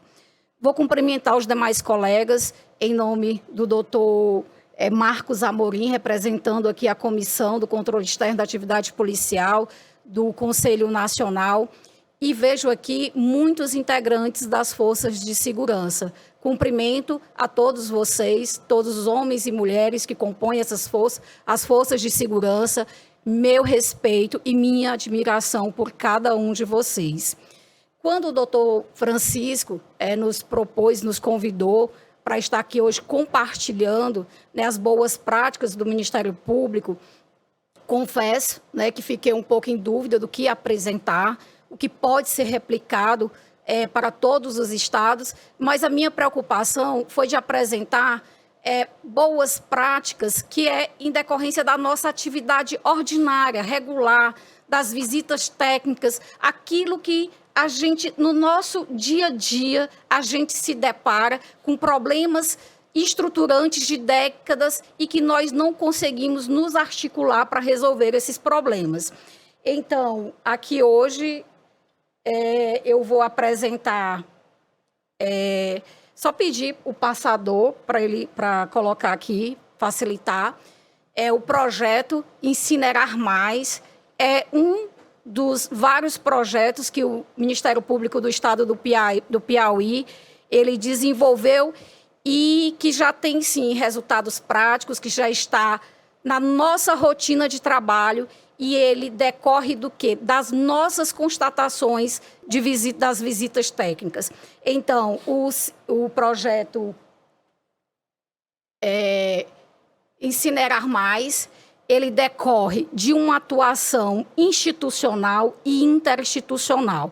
Aqui foi muito falado pelo Dr. Suxberg, também agradeço o Sux pelo apoio, e sem essa articulação institucional e interinstitucional, que reputo ser uma das funções principais do controle externo da atividade policial, na sua modalidade concentrada, para mim, é primordial que nós, do Ministério Público, tenhamos a capacidade de dialogar o controle concentrado e o controle difuso, certo? Termos feedbacks contínuos. Não sei se aqui eu consigo, se tem o laser, para eu tentar focar, mas eu vou tentar aqui. Olha, nas visitas técnicas, quem faz as visitas técnicas é o controle concentrado da atividade policial. Nós temos a oportunidade de conhecer, né, de ter o contato direto com cada profissional de segurança pública semestralmente através dessas visitas técnicas. Nós conhecemos a realidade de cada unidade policial, né? Muito para além de preencher formulários, nós temos uma função primordial, que é adotar providência para a correção daquelas irregularidades. Então, conhecendo esses problemas, conhecendo os problemas que o Ministério Público, enquanto titular da ação penal, tem para oferecer uma denúncia em razão de problemas nos inquéritos. Então, o que é que nós devemos fazer? É ter feedbacks contínuos, polícias e Ministério Público. Internamente no Ministério Público, nós temos que ter essa capacidade de dialogar. Para quê? Para que juntos a gente possa fazer uma atuação interinstitucional com as forças de segurança. Sempre buscando o quê? Buscando a eficiência na prestação do serviço público de segurança pública. Nenhuma instituição ela é estanque, o Polícia Civil, Polícia Militar, o Ministério Público. Nós só vamos conseguir bem servir a sociedade se deixarmos vaidades de lado e nos integrarmos para bem servir a sociedade. Então, reputo que essa atuação interinstitucional, vocês vão perceber que em toda a atuação do GACEP no Ministério Público do Estado do Piauí, nós temos uma atuação muito forte internamente, nós temos o apoio do nosso Procurador-Geral de Justiça, nós temos o apoio da Corregedoria do Ministério Público, porque devemos lembrar que a nossa atuação também gera um gargalo, sim, para as forças de segurança. Então, requer uma correção, sim, na nossa atuação funcional. E temos no Ministério Público do Estado do Piauí também um diálogo muito importante e uma atuação interinstitucional com os outros ramos do Ministério Público. Ministério Público Federal, Ministério Público do Trabalho, nós temos procedimentos integrados. Eu estava aqui me recordando que nós, em regra, todos os procedimentos que a gente instaura, o GACEP ele é um grupo em apoio ao promotor natural e, certamente, não somos órgãos de execução, mas o que a gente sempre prima em dialogar internamente antes da instauração de algum procedimento, visando evitar conflitos de atribuição, porque conflitos não vai resolver aí o problema da sociedade. E aqui, no Incinerar Mais, eu vou focar inicialmente na atuação do controle concentrado da atividade policial, que são as constatação dos problemas em decorrência das visitas técnicas, porque quem não é de uma promotoria única, quem realiza, pelo menos no Piauí, as visitas técnicas é o promotor de justiça do controle externo da atividade policial, controle concentrado. Então, o que a gente já constatou nas visitas técnicas de 2021? grande acúmulo, né, de drogas, tanto nas unidades como nos institutos de perícia. E aquilo nos assustou. O que é feito com essa droga? As drogas apreendidas, existe algum fluxo? Existe periodicidade de incineração dessas drogas? Como essas drogas estão sendo acondicionadas? Será se está causando prejuízo, né, para a saúde do profissional de segurança pública? E, enfim, e condições adequadas ou não de trabalho, inexistência, a gente constatou que não existia essa normatização, nem na Polícia Civil, Polícia Militar, a Polícia Técnica e Científica, sobre a apreensão, a movimentação, né, e o acondicionamento dessas drogas. Lembrar, né, que a apreensão, o acondicionamento também é uma determinação de que todos os protocolos sejam seguidos em razão da cadeia de custódia. Não é isso? Não existia essa ausência regular de destinação, incineração e alerto, né? Não sei se essa é uma realidade de todo o Brasil, de todos os estados, mas quando a gente foi se apropriar do problema, qual é o grande problema? Não são as grandes apreensões. As grandes apreensões, todo mundo lembra de pedir autorização judicial para incinerar. O que acumula e fica são as pequenas apreensões, certo? E isso a gente foi capaz de detectar através de quê? Da escuta ativa, do diálogo com o profissional de segurança pública, quem está na base, porque muitas vezes quem está na gestão não tem conhecimento desses problemas. E certamente nós do Ministério Público brasileiro, nós temos mais conhecimento de como está o funcionamento dessas unidades do que os próprios gestores, porque fazemos essas visitas anualmente ou semestralmente. Nenhum gestor, talvez de segurança pública, faça essas visitas como nós fazemos. Então, nós também não tínhamos dados sobre a quantidade de drogas apreendidas e a quantidade de droga incinerada, que hoje eu me pergunto assim, eu queria muito ver aqui, ó, o estado do Piauí apreendeu essa quantidade de droga. Hoje tem essa pendência de incineração em quais unidades? E já pedimos essa melhoria, inclusive, no Cinesp PPE. Então, aqui as visitas técnicas, foi onde a gente constatou esse problema. Essa era a situação da unidade que a gente inspecionou. E nas nossas visitas, dizer assim que eu vou tentar, que oportunamente, apresentar o nosso protocolo de visita técnicas do Ministério Público.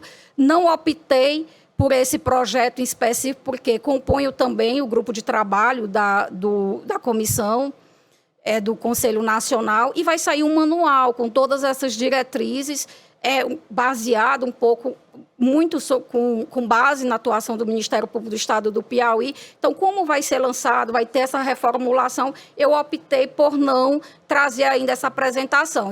Aqui é a nossa realidade, lembrar que muitas vezes essas drogas, elas somem das unidades. Aqui é um caso do Estado do Piauí, né, sobre o roubo de drogas em delegacias.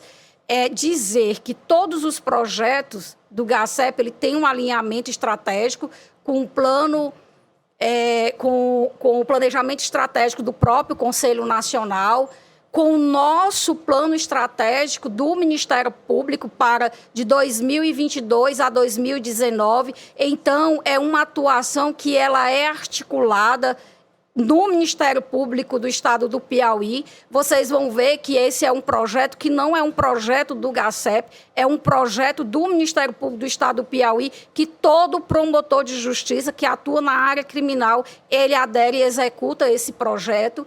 E qual é a finalidade do projeto? Promover a incineração das drogas com regularidade, evitando o acúmulo em unidades, reduzir o risco à incolumidade física e à saúde dos agentes de segurança pública, em razão da exposição prolongada dessas substâncias. Quando a gente chegava nessas unidades e conversava com cada profissional, e aí as histórias assim são terríveis, né, de que a cocaína, parece que só o fato de você já estar mais próximo já gera assim, algum risco de dependência. Me parece que os ratos, né? À noite ficam lá todos doidão lá quando... Então, assim, os relatos dos profissionais, eles são, às vezes, bem chocantes. Então, aí seria a proteção na defesa dos animais, não é isso? E o meio ambiente. Então, o escopo aqui do projeto também é criar e implementar o fluxo procedimental de apreensão, movimentação, exames e acondicionamento e destruição de drogas, insumos e objetos relacionados, apreendidos pelas forças de segurança, garantir o controle da quantidade apreendida, diminuir a vulnerabilidade das unidades policiais e órgãos de perícia, garantir a integridade da cadeia de custódia e conferir celeridade à perseguição penal. Difundir, no âmbito do MP do Piauí, aspectos a serem observados no controle concentrado e difuso da atividade policial para o aperfeiçoamento da produção probatória, a celeridade e eficiência da persecução penal. Vocês vão observar que em toda a atuação do GACEP, nós geramos também demandas para o nosso aperfeiçoamento contínuo no âmbito do Ministério Público do Estado do Piauí. O projeto aqui também ele visa reduzir, prevenir o desvio da conduta policial, porque a gente sabe de casos também que essas drogas são utilizadas para implantar em algum flagrante ou em algumas outras circunstâncias. Aqui são as etapas do projeto, o que a gente viu. Só o tempo, doutora? Tá. Providências imediatas, né? A gente conversou com os setores de perícia, os diretores, coordenadores, as unidades que estavam com essas drogas, pediram, por amor de Deus, doutora, a gente precisa fazer alguma coisa. Então, a providência imediata foi a celebração de um acordo de cooperação com a Secretaria de Segurança, Poder Judiciário e Ministério Público, autorizando imediatamente a destruição de todas as drogas que se encontravam nas unidades da Polícia Civil e de Perícia. É óbvio que essa autorização ela tem alguns requisitos, né? Ali foi observado que o que foi destruído teria que ter o necessário para prova e contraprova, tá? Não existe destruição se não se seguir esses dois critérios que a própria lei estabelece. E aí o que a gente fez? Fez o primeiro aditivo, fez todas as outras providências, o acordo, só que a situação ela permaneceu. E aí vocês vão ver por quê. Fizemos outro termo aditivo, autorizou imediatamente que constava, que são fotos, né, de grandes quantidades de drogas apreendidas. E assim, mas não basta só o controle concentrado atuar. O acordo de cooperação, a gente ia continuar só fazendo acordo de cooperação. E aí eu vou apresentar a atuação que a gente fez junto com o controle difuso, para que isso se torne o quê? Uma rotina, né, nossa do Ministério Público, quando das nossas manifestações em processos relativos a tráfico de entorpecentes.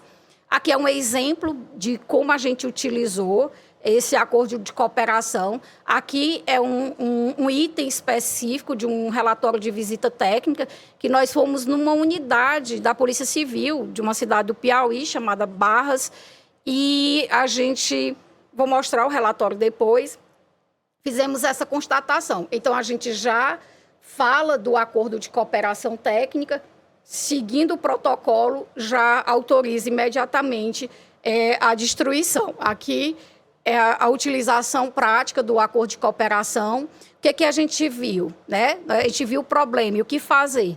Normatizar. Não é isso? Precisávamos de quê? De protocolos no âmbito da Polícia Civil sobre o procedimento para apreensão, movimentação, perícia, acondicionamento, guarda e destruição de drogas, insumos e objetos relacionados. Olha, eu não vou dizer assim que em todas as unidades da Polícia Civil do Piauí não tenha drogas apreendidas sem a regular destinação.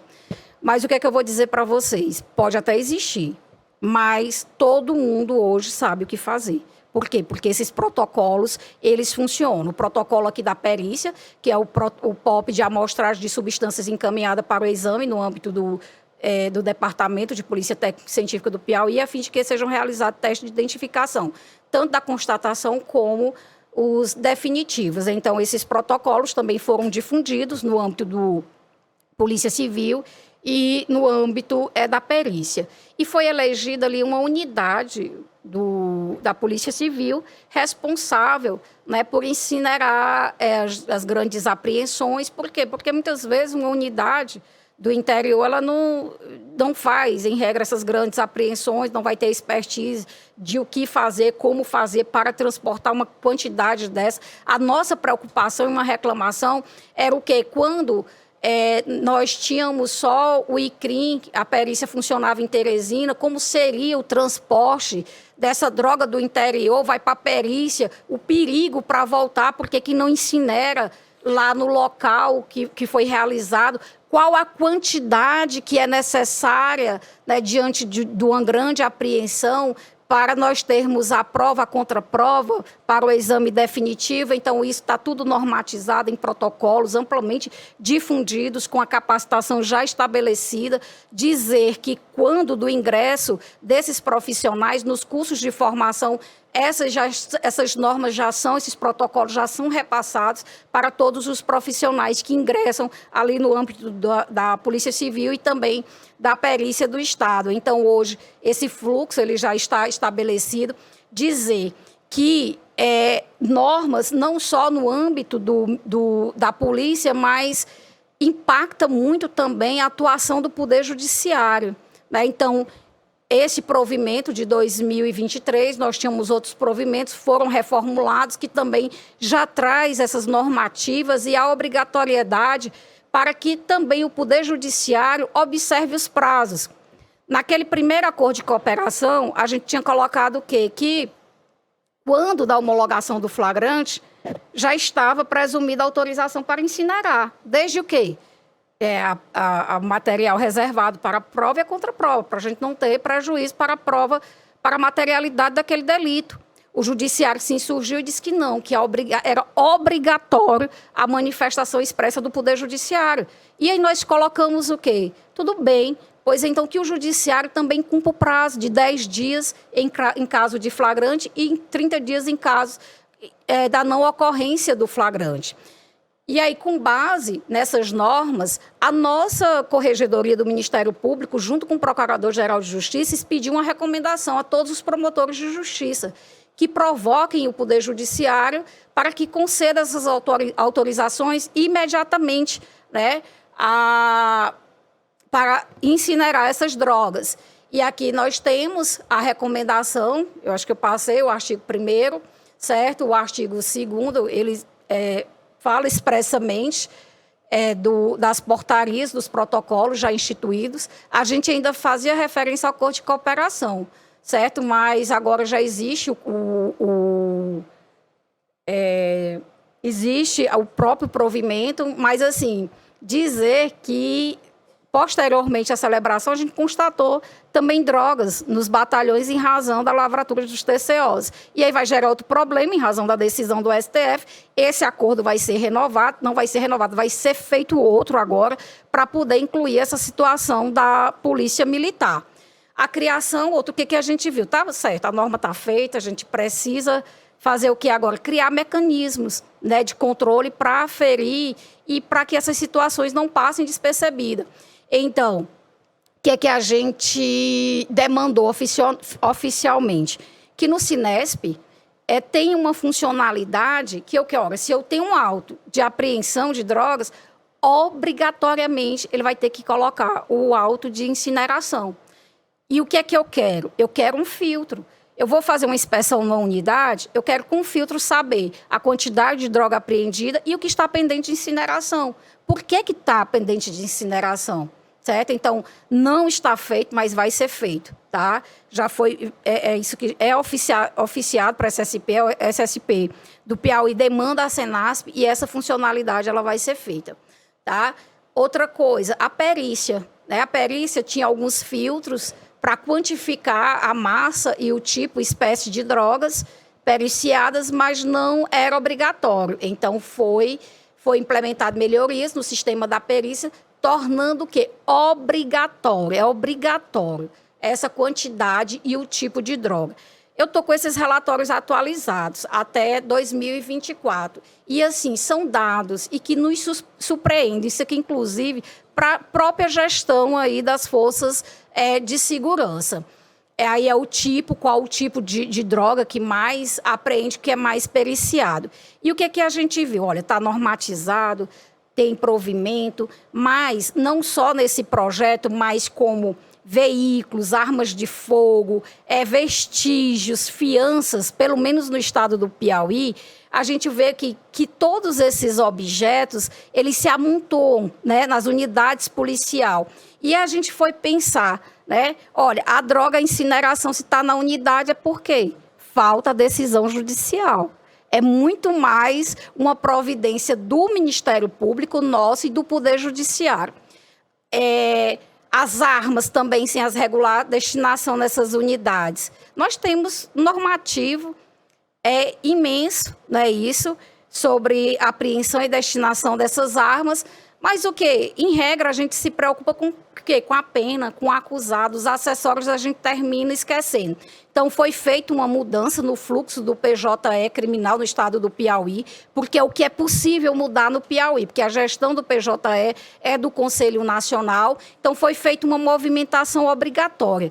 Antes de concluso ao magistrado, a Secretaria da Vara tem que juntar essa certidão, que é uma certidão de destinação dos bens apreendidos e os vestígios. Vai dizer se está pendente ou não, e aí a gente vai ter veículos, vários outros objetos. Aqui foi uma criação de uma funcionalidade no próprio Ministério Público do Piauí, que hoje nós temos mecanismo para... Aqui é um vídeo. O SIMP é o nosso sistema interno do Ministério Público. Eu não sei aqui como é que... O pessoal do apoio técnico podia ajudar?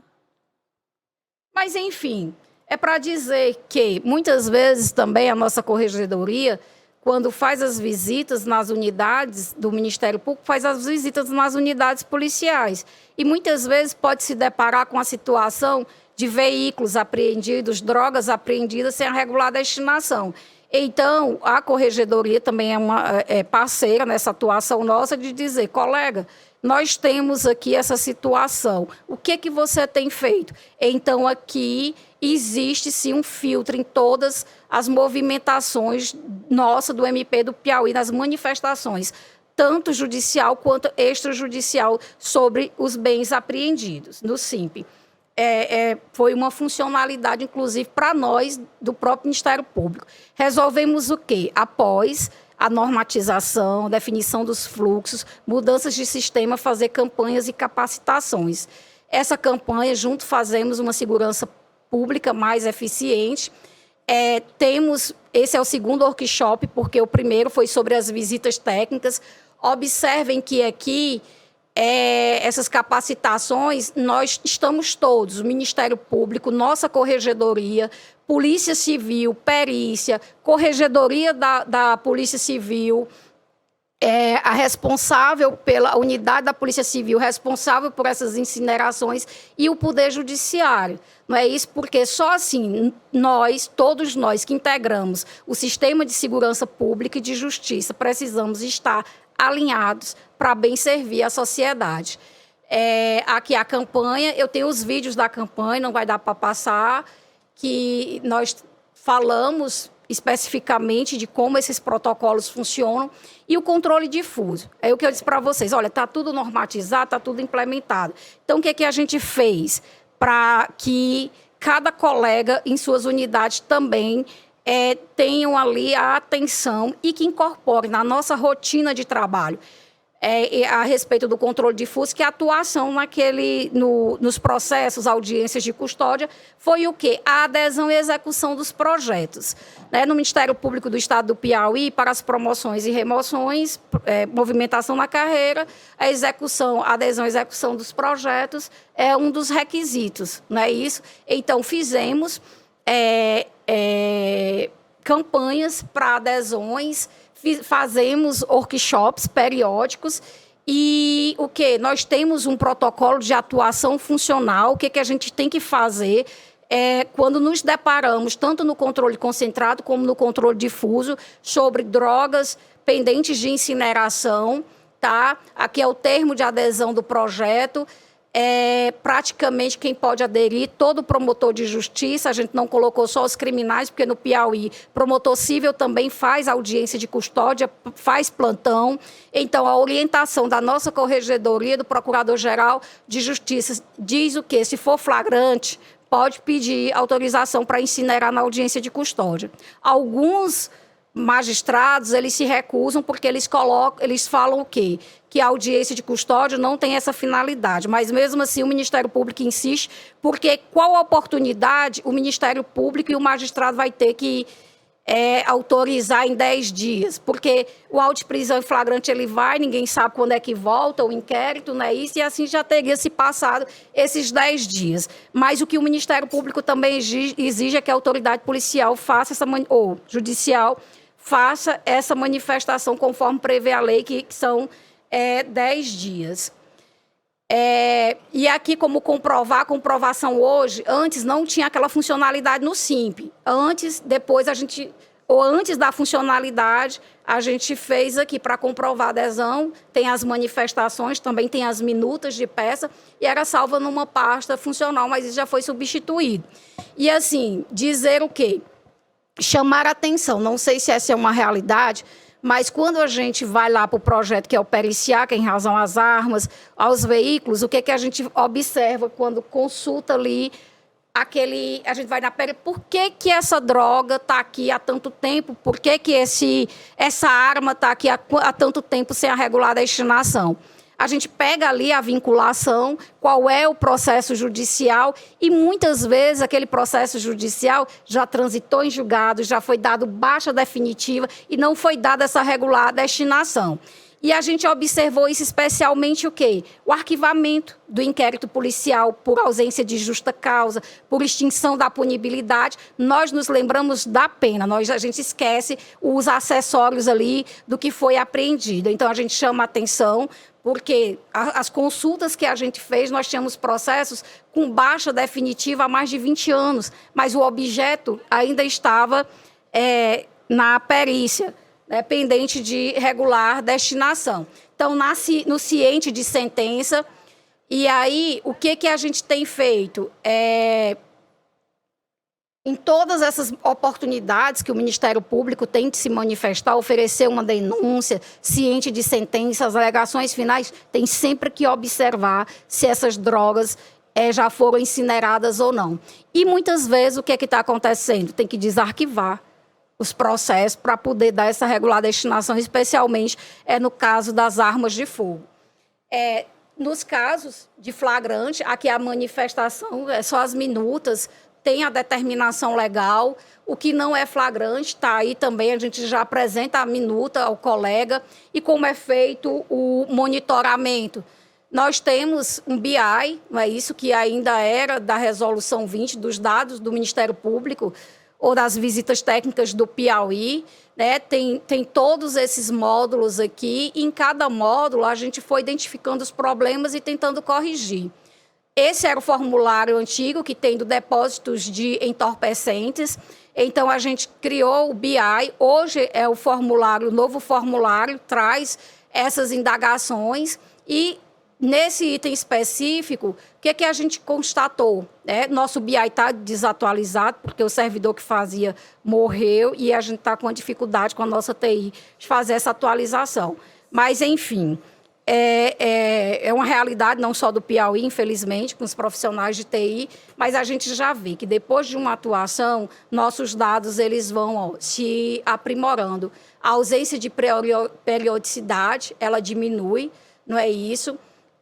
E uma indagação. Gente, eu sempre reputo as visitas técnicas e reforço. Não é uma visita de cortesia, não é só para coletar aqueles dados. Então, se a gente tem esse questionamento que diz há drogas apreendidas há mais de 2 anos, se está respondido sim, obrigatoriamente nós do Ministério Público devemos fazer alguma coisa. Em 2019, 36,3 36% existia. Em 2021, isso diminuiu para 7,14%, isso em razão do acordo de cooperação dessa atuação. Se nós tivéssemos esse BI atualizado, com certeza é praticamente zerado. Por quê? Porque a gente realiza as visitas e faz a constatação que, de fato, essa realidade ela vem mudando. A periodicidade de incineração tem que ter periodicidade, não existe, mas tem que ter essa periodicidade de incineração. Não existe, aliás, condições adequadas também para acondicionamento dessas drogas, sistema de vigilância, e tudo isso é do BI. Os resultados alcançados, mais de 5 toneladas de drogas incineradas, referente a 7 mil processos criminais. O que é que eu tentei? Falar aqui de algumas outras coisas, o Periciar Mais, também é outro projeto do GACEP, já finalizei aqui a questão do Incinerar Mais. O Periciar Mais também é outra atuação em decorrência das visitas técnicas. Lá no formulário tem a perguntinha, tem droga ou tem armas, quem preenche aquele formulário e tal. Gente, a arma de fogo não é para ficar em nenhuma unidade policial. Periciada, ela tem que ser encaminhada imediatamente para o Poder Judiciário. Quem faz o encaminhamento para o Exército é o Poder Judiciário. E o Judiciário tem que receber essas armas, porque a cautela é do Poder Judiciário. Então, é outro projeto, se alguém se interessar, aqui são os resultados. Esses resultados eu não consegui atualizar, eles são do primeiro semestre. Aqui tem uma atuação interinstitucional muito grande, Poder Judiciário, o Exército Brasileiro, que foi um grande parceiro na execução desse projeto, certo? E, enfim, aqui é o MP sempre presente. Eu vou pedir aqui que, após a minha apresentação, eu vou apresentar alguns relatórios de visita técnica, como é que a gente faz o pré-visita, visita e o pós-visita. E, assim, nós, no Piauí, já implementamos esse fluxo, nós temos um tutorial de realização dessas visitas, validado pela nossa corregedoria, e dizer assim, que dá trabalho, dá, mas se a gente não fizer o relatório detalhado, adotando as providências, a gente não vai chegar a lugar nenhum, vai permanecer a mesma situação. Quando nós começamos a fazer essas visitas técnicas, eu comecei, os próprios profissionais de segurança perguntavam assim, o que vocês vêm fazer mesmo aqui? Todo semestre perguntam as mesmas coisas. E hoje em dia nós somos recebidos de uma forma diferente. Tá? Os profissionais eles têm a preocupação de nos receber, passar as informações corretas, porque eles sabem que vai ter providência pós-visita técnica. Então, com base nesse tutorial, com base na aplicação, que já foi aplicada em mais de 190 visitas técnicas, a gente conseguiu reforço do efetivo de todas as forças policiais do estado do Piauí. Polícia Civil, Polícia Militar, Corpo de Bombeiro e a Polícia Penal. Não foi muito a atuação do GACEP, mas a Guarda Municipal de Teresina vai sair o concurso agora. Isso tudo através de diálogo, mostrando dados, mostrando a situação, sem nenhuma judicialização. Reformas, porque uma das coisas, primeira coisa que a gente faz, para mim, é condições adequadas de trabalho para os profissionais de segurança pública. Então, o primeiro item desses relatórios de visita técnica é isso. A gente averigua alojamento, sistemas de incêndio, enfim. A questão das fianças, armas, drogas, vestígio, o IML, eu não sei se é uma realidade de vocês, mas assim, tem ossadas, porque também nós não lembramos de conferir essa regular destinação. E o impulsionamento de inquéritos, aqui é o QR Code, é outro projeto aqui. O Integrar para Acelerar Mais é uma especificidade do nosso estado, se alguém quiser só apontar o QR Code. E aqui falar do acervo zero. Eu vejo que nós temos uma preocupação muito grande e a gente fala muito em BO. O que foi feito com os boletins de ocorrência? A gente precisa conhecer os BOs. O que são feitos dos BOs que não geram procedimentos. E o que eu vou falar para vocês, de uma experiência do estado do Piauí.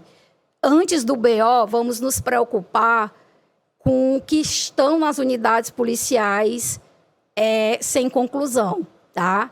Porque nesse projeto, é um projeto interinstitucional. Olha, todos os projetos do GACEP são interinstitucionais, são assinados, o TAP, a termo de abertura do projeto, é debatido, certo? A gente aponta o problema. A polícia, quem vai dizer o que a polícia vai fazer é a própria polícia, é o próprio delegado-geral, né? A gente pode sugerir, mas quem define o que a polícia vai fazer é a própria autoridade policial.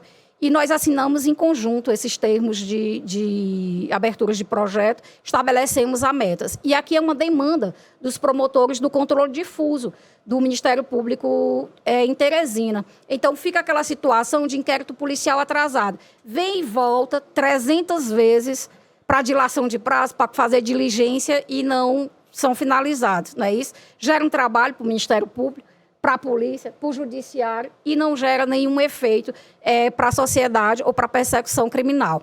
Então, nós fomos demandados, na época, pela coordenadora do núcleo do Ministério Público de inquéritos policiais, e ela disse assim, olha, eu estou aqui com a planilha do judiciário. Essa é a quantidade de inquéritos pendentes de ser finalizado aqui em Teresina. Então, tá bom. O que vamos fazer? Instauramos um procedimento,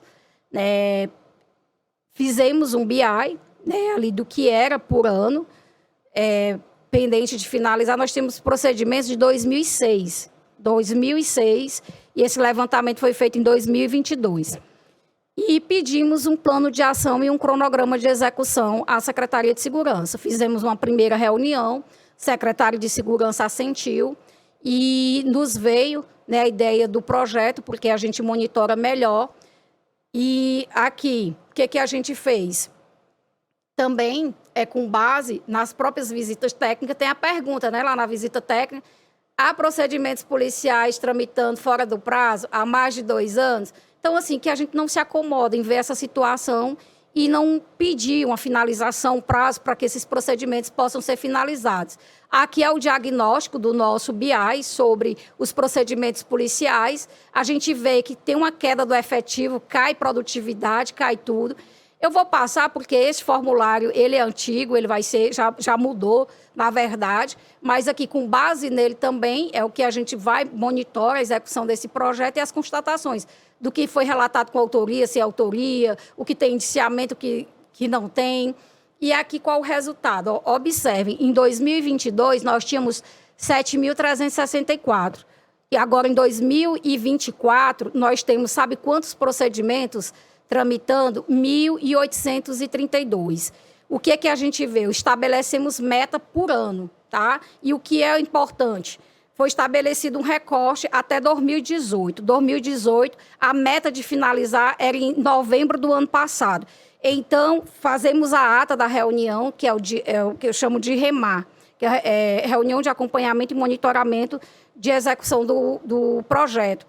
E aí, com os promotores do controle difuso, Corregedoria da Polícia Civil, Delegacia Geral, perícia também, porque a perícia está inclusa, porque muitas vezes esses inquéritos não são concluídos por ausência de algum laudo, e diz assim, olha, até 2018 nós temos 1.000 e tanto, quando é que vai ser finalizado? Eles fazem um mapeamento de onde estão em cada unidade, o que precisa de auxílio, eles têm uma métrica para dizer o que é que precisa de auxílio, então eles têm uma unidade da Polícia Civil para dar aquele auxílio.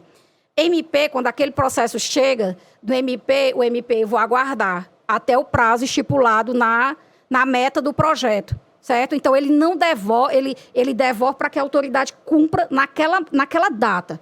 Não vai ficar indo e voltando, dando 10 dias, 15 dias, 20 dias. Vocês perguntam, assim, está dito também que é sem prejuízo do regular a tramitação dos procedimentos ordinários. Se tem alguma coisa urgente, próxima a prescrever, está fora desse escopo de aguardar esse prazo. Mas, assim, evita e otimiza, o trabalho para todas as instituições. E é uma prova, que nós temos aqui os resultados. Hoje não, porque esse resultado aqui foi de agosto, 73,8% já estão finalizados, nós temos uma pendência de 26%. Aqui para vocês verem, o que está de azul era o que tinha quando foi da instauração do procedimento, o de verde é o que tem hoje, tá? Então, assim, de fato, funciona e a gente otimiza e dá a resposta ali para a persecução que todo mundo precisa. Outro dia, um servidor do MP chegou e disse assim, doutora, meu pai ficou muito emocionado porque recebeu a intimação de um processo um inquérito que ele foi vítima em 2018 e foi impulsionado por quê? Por conta do acervo zero e que já repercute no judiciário.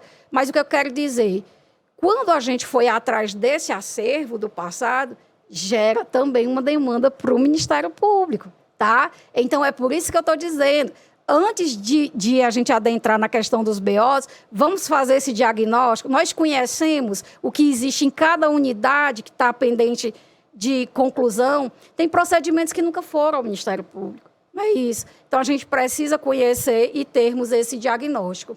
Aqui, outra atuação que hoje para mim, é a mais importante, que é o controle e rastreabilidade do material bélico das forças de segurança. Hoje, no estado do Piauí, pelo menos a Polícia Militar, nós estamos com demanda do Ministério Público, o Comando Geral da Polícia Militar desenvolveu um módulo no sistema dele informatizado, que a gente conhece a situação de cada arma de fogo das forças, conhecemos cada policial que passou por aquela arma, o histórico da arma. Nós temos a distribuição dos lotes de munição, desde o batalhão ou a cada profissional. Enfim, existe esse controle, a gente não especifica mais porque a gente entende que são informações mais sensíveis e que cada um que precisar pode nos consultar. E aqui nós temos o Cinesp-PPE, que nós somos finalistas no prêmio CNMP agora, dia 27, e dizer assim, eu vou pedir aqui, fiz até a apresentação com brevidade, que o perfil para o Ministério Público Brasileiro de consulta, ele está criado para os 11 Ministérios Públicos dos estados em que a Polícia Civil adotou o Cinesp-PPE. Nós tivemos, na época, reuniões com o Cinesp, com a Senasp, com as forças de segurança do estado do Piauí, e a decisão da rede Cinesp, junto com o Senasp, foi o quê? Criou o perfil de consulta, tá? Nós nos reunimos por 3 meses dizendo qual seria, pelo menos na visão do Ministério Público do Piauí, as funcionalidades dessa consulta. Nós temos acesso em tempo real, com delay de segundos, aos boletins de ocorrência. Nós utilizamos no controle difuso, no controle concentrado. Nós conhecemos a situação de cada procedimento policial. Nós não temos acesso às peças, porque foi uma condicionante deles e eu concordei. Especialmente quando o procedimento policial não está finalizado. Você já imaginou? A autoridade policial está conduzindo a investigação, não está finalizada, e aqui você consultar... Não, quem preside o inquérito policial é a autoridade policial. Então, nós já temos esse avanço muito grande, nós temos... Se o MP precisa de uma diligência, não concorda, tem que especificar qual a diligência deve ser feita. Então, aqui... o QR Code lá da premiação, curtam aqui esse projeto que é do Ministério Público do Piauí, dizer assim que o Cinesp-PPE, esse perfil de consulta, ele não objetiva tão somente o controle externo da atividade policial, mas ele otimiza os procedimentos do Ministério Público, é uma ferramenta que a gente utiliza para fazer buscas ativas para os PICs, para as audiências de custódia, para oferecimento de ANPPs, para ver a ficha, os antecedentes, né, lá no critério objetivo. Então, assim, é muito além só do controle externo da atividade policial. A gente defende que esse acesso ao compartilhamento das informações de segurança pública, ele é obrigatório, né, em razão do Sistema Único de Segurança Pública que traz essa determinação. Aqui eu já agradeço muita oportunidade, termino e vou pedir licença depois para apresentar aqui os relatórios de visita técnica e vou aqui acessar o perfil de consulta aqui no Cinesp-PPE, como a gente faz essa consulta, como a gente utiliza no controle difuso da atividade policial. Obrigada mais uma vez aí pela oportunidade. Obrigada.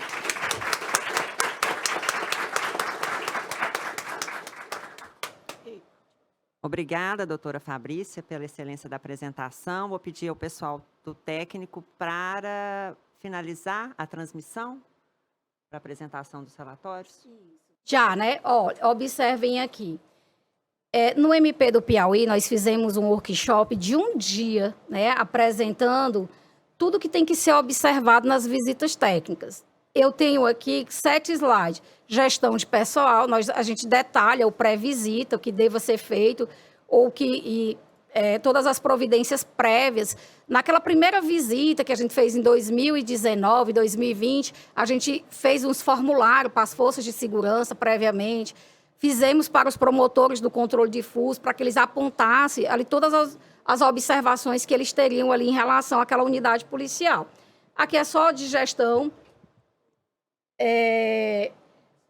Seria um dia todo para a gente falar. Então, gestão de pessoal, estrutura física, gestão patrimonial, gestão de frota, procedimento policial, a gestão de frota, o colega Hortêncio, né, pontuou lá a questão da utilização de viaturas descaracterizadas para fins pessoais. A gente tem, sim, viaturas sem placas, né, sem o número da ouvidoria, que nós temos esse procedimento. Das perícias, o que é que eu digo, doutor Hortêncio? A situação da nossa perícia tem mudado, mas também que a gente averigue a quantidade de demanda em atraso. O próprio CPP, ele diz o que? 10 dias. Então, se não tiver nos 10 dias, se tiver um acúmulo, que a gente peça um cronograma de ação. Não que isso seja feito em 10, não, mas que a gente precisa resolver esse passado e não nos habituarmos com o descumprimento desses prazos como se fosse a normalidade. Não é. E aqui eu vou só apresentar para vocês... Aqui é a pasta, como a gente organiza, ó, todos esses anos tem o pré-visita, o visita e o pós-visita. Dizer que a gente, no Ministério Público do Estado do Piauí, pediu uma AI e uma automatização desses relatórios de visita, porque assim, é muito trabalhoso, mas eu só vou mostrar aqui para vocês esse relatório que já está o de 2024, né, que dá referente à visita 2023. Olha, a gente faz em todas as visitas um relatório detalhado. A gente constata desde o efetivo se está aumentando ou se está diminuindo a cada ano, tá? A questão da conservação do prédio, né, das unidades, e a gente vai comparando o que foi feito com um ano em relação ao outro ano. Ó, vocês podem observar que existe mudanças. Esse primeiro batalhão mesmo teve uma mudança. A gente não judicializou, a PM interditou pelo poder poder de... Isso, autotutela, não é isso? A gente, com o Ministério Público do Trabalho, Corpo de Bombeiro, Vigilância Sanitária, a gente assim, precisa o MP entrar com ação para judicializar, e foi providenciada a transferência para uma unidade, para um local com condições melhores. Todas as nossas fotos também são georreferenciadas, com datas e horário. A gente vê a questão do sistema de segurança contra incêndio e pânico. Tá? A gente faz todas essas observações, se tem ou não alvará de funcionamento, se tem extintores, dos equipamentos de informática também, dos alojamentos, que hoje isso é uma determinação do Sistema Único de Segurança Pública. A questão das instalações sanitárias também, que é uma determinação do Sistema Único de Segurança Pública. Refeitórios também, a gente faz essa comparação. E aí, ó, a gente faz uma checagem também da questão do suprifundo, rastreabilidade e da sala de reserva material bélico, a gente nem coloca no relatório, porque esse relatório às vezes anda e a gente, como é uma questão mais sensível, a gente tira e despacha um procedimento específico para cada unidade. As viaturas, se a gente pudesse comparar, desde 2000, quando a gente começou a fazer essas visitas nessa modalidade, dessa forma, nós tínhamos uma frota sucateada, certo? Com contratos que não eram cumpridos e que geravam prejuízo para a atuação das forças de segurança. Observem hoje, ó, que a frota, ela é uma frota nova, ela já tem placa, tá? Porque é um absurdo, não é isso? A própria força de segurança andar com essas viaturas sem emplacamentos.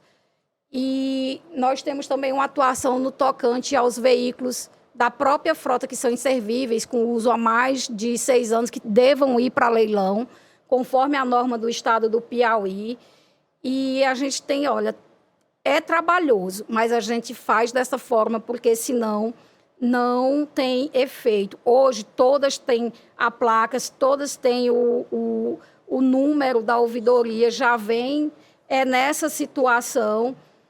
Aqui, a questão do recebimento de bens em doação, que a gente sabe que o MP faz muito doação, mas a gente viu que muitas vezes essas doações não chegam ao comando geral e não são tombadas, não são inventariadas e possivelmente a ocorrência é de desvio, né, desses bens recebidos em doação.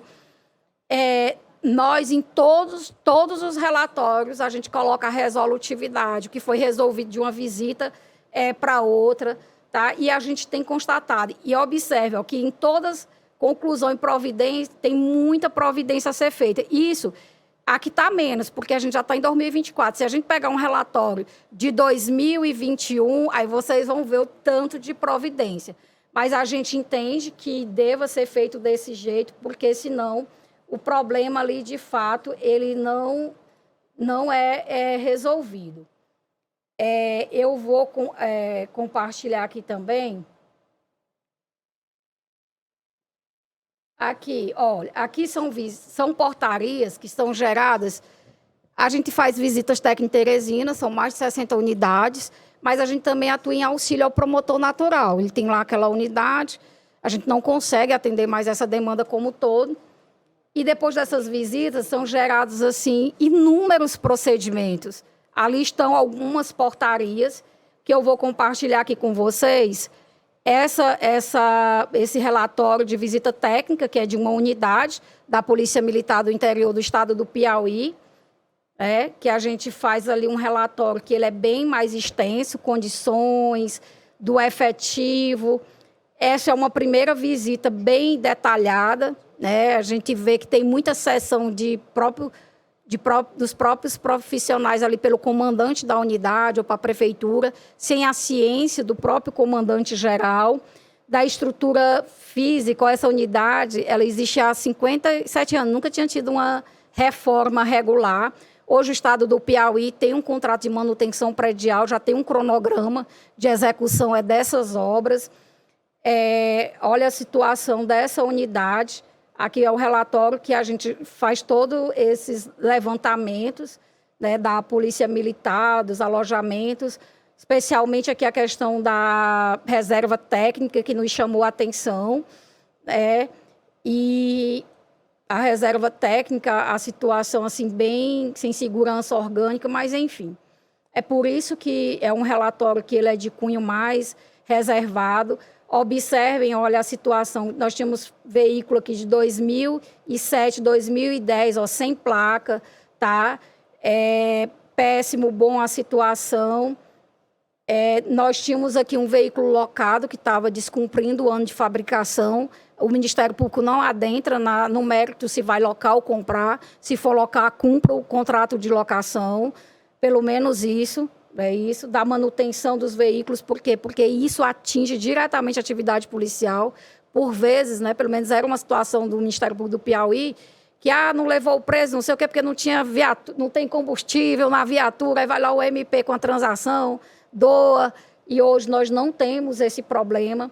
As viaturas inservíveis, muitas vezes o que a gente encontra, não sei se vocês já se depararam com a situação da cautela do veículo da frota para um policial.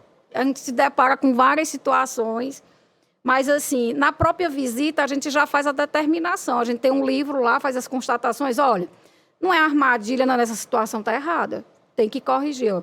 Então, aqui, qual prazo o senhor quer para corrigir? Está aqui o prazo, tal. Como a gente ainda não está sistematizado, tira a foto do livro. Está aqui, o que é que o senhor quer? Os prazos são estabelecidos ali na visita técnica. E depois o relatório chega com tudo que foi determinado e com tudo mais detalhado. Esse é o relatório. Aqui nós tínhamos um atendimento da saúde de uma empresa do Estado dentro do próprio batalhão. E aí, cadê autorização? Cadê convênio? né? É uma unidade militar com serviço para civil dentro, não sei. Mas não tinham, eles tiraram. Olha, observe que tudo vai ser instaurado inquérito civil, ser instaurado, então, no tocante, a gente delimita o objeto, porque senão a gente não consegue finalizar. E aqui é o relatório. Aí o que é que eu vou compartilhar aqui agora para vocês? Ó, tem a portaria, foi instaurados os procedimentos. Aqui é o primeiro, como é que a gente trabalha. A gente vê, né, muita demanda para as forças de segurança responderem. E o que é que a gente, no dia a dia, a gente foi observando? As reuniões, elas se tornam mais produtivas, porque, às vezes, eles não colocam no papel resumidamente, mas lá na reunião, ou um dia antes da reunião, a gente vê despacho em sei, mas, assim, hoje, a gente tem um fluxo de reunião, a gente está tentando se organizar melhor para definir um dia da semana ali para cada força interior, porque também a gente não pode ocupar as forças de segurança somente a serviço do Ministério Público. E aqui a gente tem os relatórios de acompanhamento, de requisição e de deliberação das reuniões. Parece que não vai abrir, né? Não aceitou abrir. Eu vou ver se eu consigo aqui abrir outra. Mas, enfim, vou compartilhar aqui. Vocês viram como era que estavam a situação. Aqui já é a resposta do plano de segurança, né, da unidade, como é que ele vai estabelecer. Muitos coletes vencidos, é uma atenção que o Ministério Público tem que ter sobre a regular destinação. Aqui já é o tanto de colete vencido levando para descarte lá pela autoridade. Muitas armas sem utilização também. Foi feita uma reforma, a situação bem mais organizada. E desse procedimento específico, nós já tivemos 2 reuniões. Da última reunião, a gente já vê assim, um avanço bem mais... Está aqui, olha. A gente vai acompanhando cada item. Eu ia pegar aqui, são as fotos. Ainda tem muitos problemas, mas a gente vê, olha, é completamente diferente aquela unidade que eu mostrei as fotos para vocês do que a gente vem acompanhando. Não é diferente? E se a gente não instaurar esses procedimentos, se a gente não acompanhar com periodicidade, certamente esses problemas não serão resolvidos. Eu vou agora aqui acessar o Cinesp PPE, que é o nosso perfil de consulta.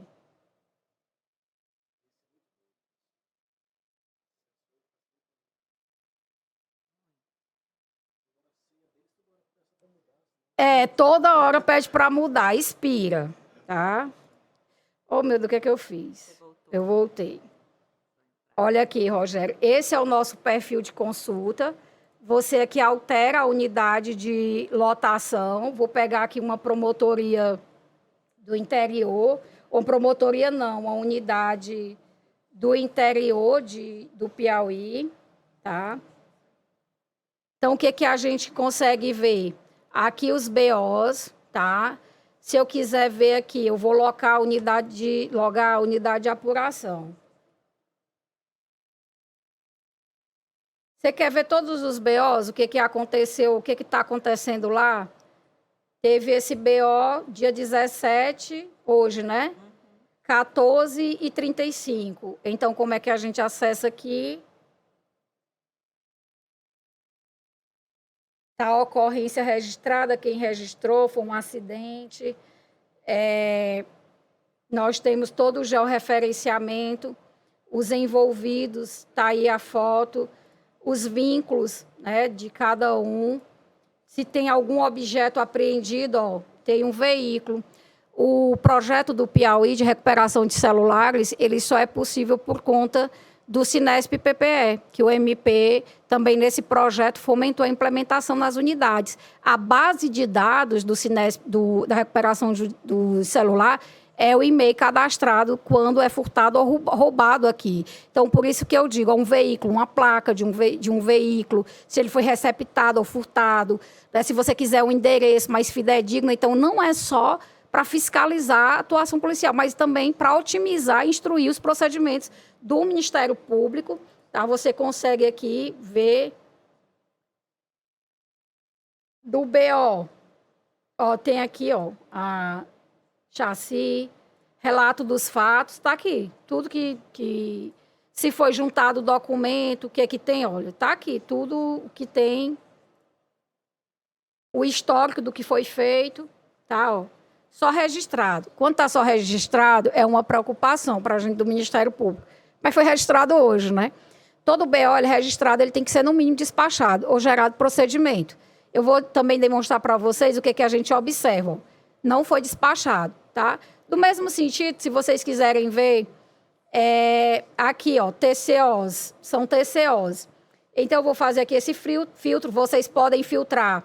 Chegou uma pessoa na promotoria, eu registrei um boletim de ocorrência, doutora, não foi feito nada. Então, coloca o nome da pessoa, coloque o número do BO, antes de requisitar informações à autoridade policial. É para isso que serve o Sinesp-PPE, porque você otimiza o trabalho da autoridade policial, que ele não vai responder uma informação que ele já tem, otimiza o trabalho para o Ministério Público e gera o atendimento imediato ao cidadão, fazer com que o cidadão fique vindo, né? O Sinesp também para as forças, ele permite o quê? Que seja registrado em qualquer unidade. Eu estou lá em Teresina, de uma ocorrência, vou registrar. Se não for de atribuição da Polícia Civil daquela unidade de Teresina, ele faz o encaminhamento para a unidade que é responsável. Então, aqui, ó, dos TCOs, ó, só iniciado. Então, quer dizer que não foi finalizado, que não foi remetido, com remessa parcial, é o que foi geralmente pedido para diligência, dilação de prazo. E aqui, ó, a situação, ó, cancelado. Eu quero fazer uma pesquisa aqui do que foi só iniciado. Está só nessa situação. Então, você pode colocar, fazer o filtro. Vai fazer a visita técnica na unidade, delimita. A unidade está com o Sinesp-PPE há quanto tempo? 2 anos? Você vai entrar nesse escopo de 3, 2 anos? Eu geralmente não faço isso. Eu delimito ali um tempo, faço meus filtros, tá? Ele aqui, dos filtros que você fizer, ele vai gerar relatórios em Excel, certo? E aí, então, você pode fazer um BI, você pode tratar. Como é que eu faço, certo? Eu estou fazendo uma visita, eu olho os BOs. Tem estupro, só registrado, não foi feito nada. Teve um roubo, por quê? Não foi apurado nada. E tem os BOs típicos e atípicos. Eu já tiro os atípicos, que são aqueles que não são criminais. Mas, enfim, esse é o Sinesp-PPE. Meu tempo está finalizado, mas eu vou pedir aqui só autorização para eu demonstrar como é que a gente utiliza o Sinesp no controle concentrado. Esse aqui. Deixa eu ver. Vídeo.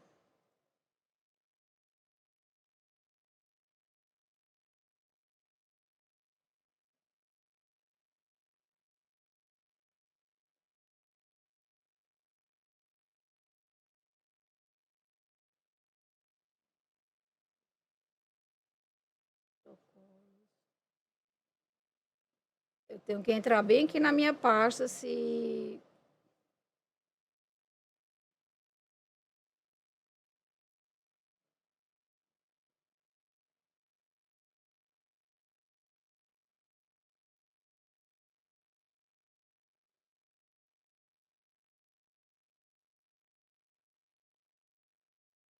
Não está abrindo. Mas, enfim, a gente faz esse levantamento, né, em cada unidade, do que foi registrado, do que não foi registrado, e pede ali providências. A nossa preocupação maior são dos TCOs instaurados, inquéritos só instaurados, e que nunca foram sequer remetidos ao Ministério Público para pedido de diligência ou para dilação de prazo. Então, a gente faz esse controle através das visitas técnicas, isso do controle concentrado da atividade policial. Pelo que eu me recordo, era isso que foi mais aí reportado pelos colegas, e me coloco à inteira disposição para eventual esclarecimento ou replicação da prática nos estados.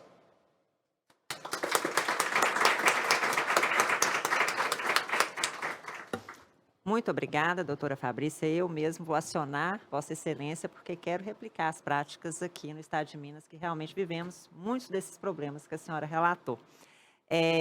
Então, hoje o evento está encerrado com as palestras, teremos um café de encerramento e retornaremos com os membros do Ministério Público para um trabalho conjunto, uma mesa de trabalhos, após o café. Então, serão 15 minutos, né, de café, e depois eu convido os colegas para retornarem. Tá? Muito obrigada a todos.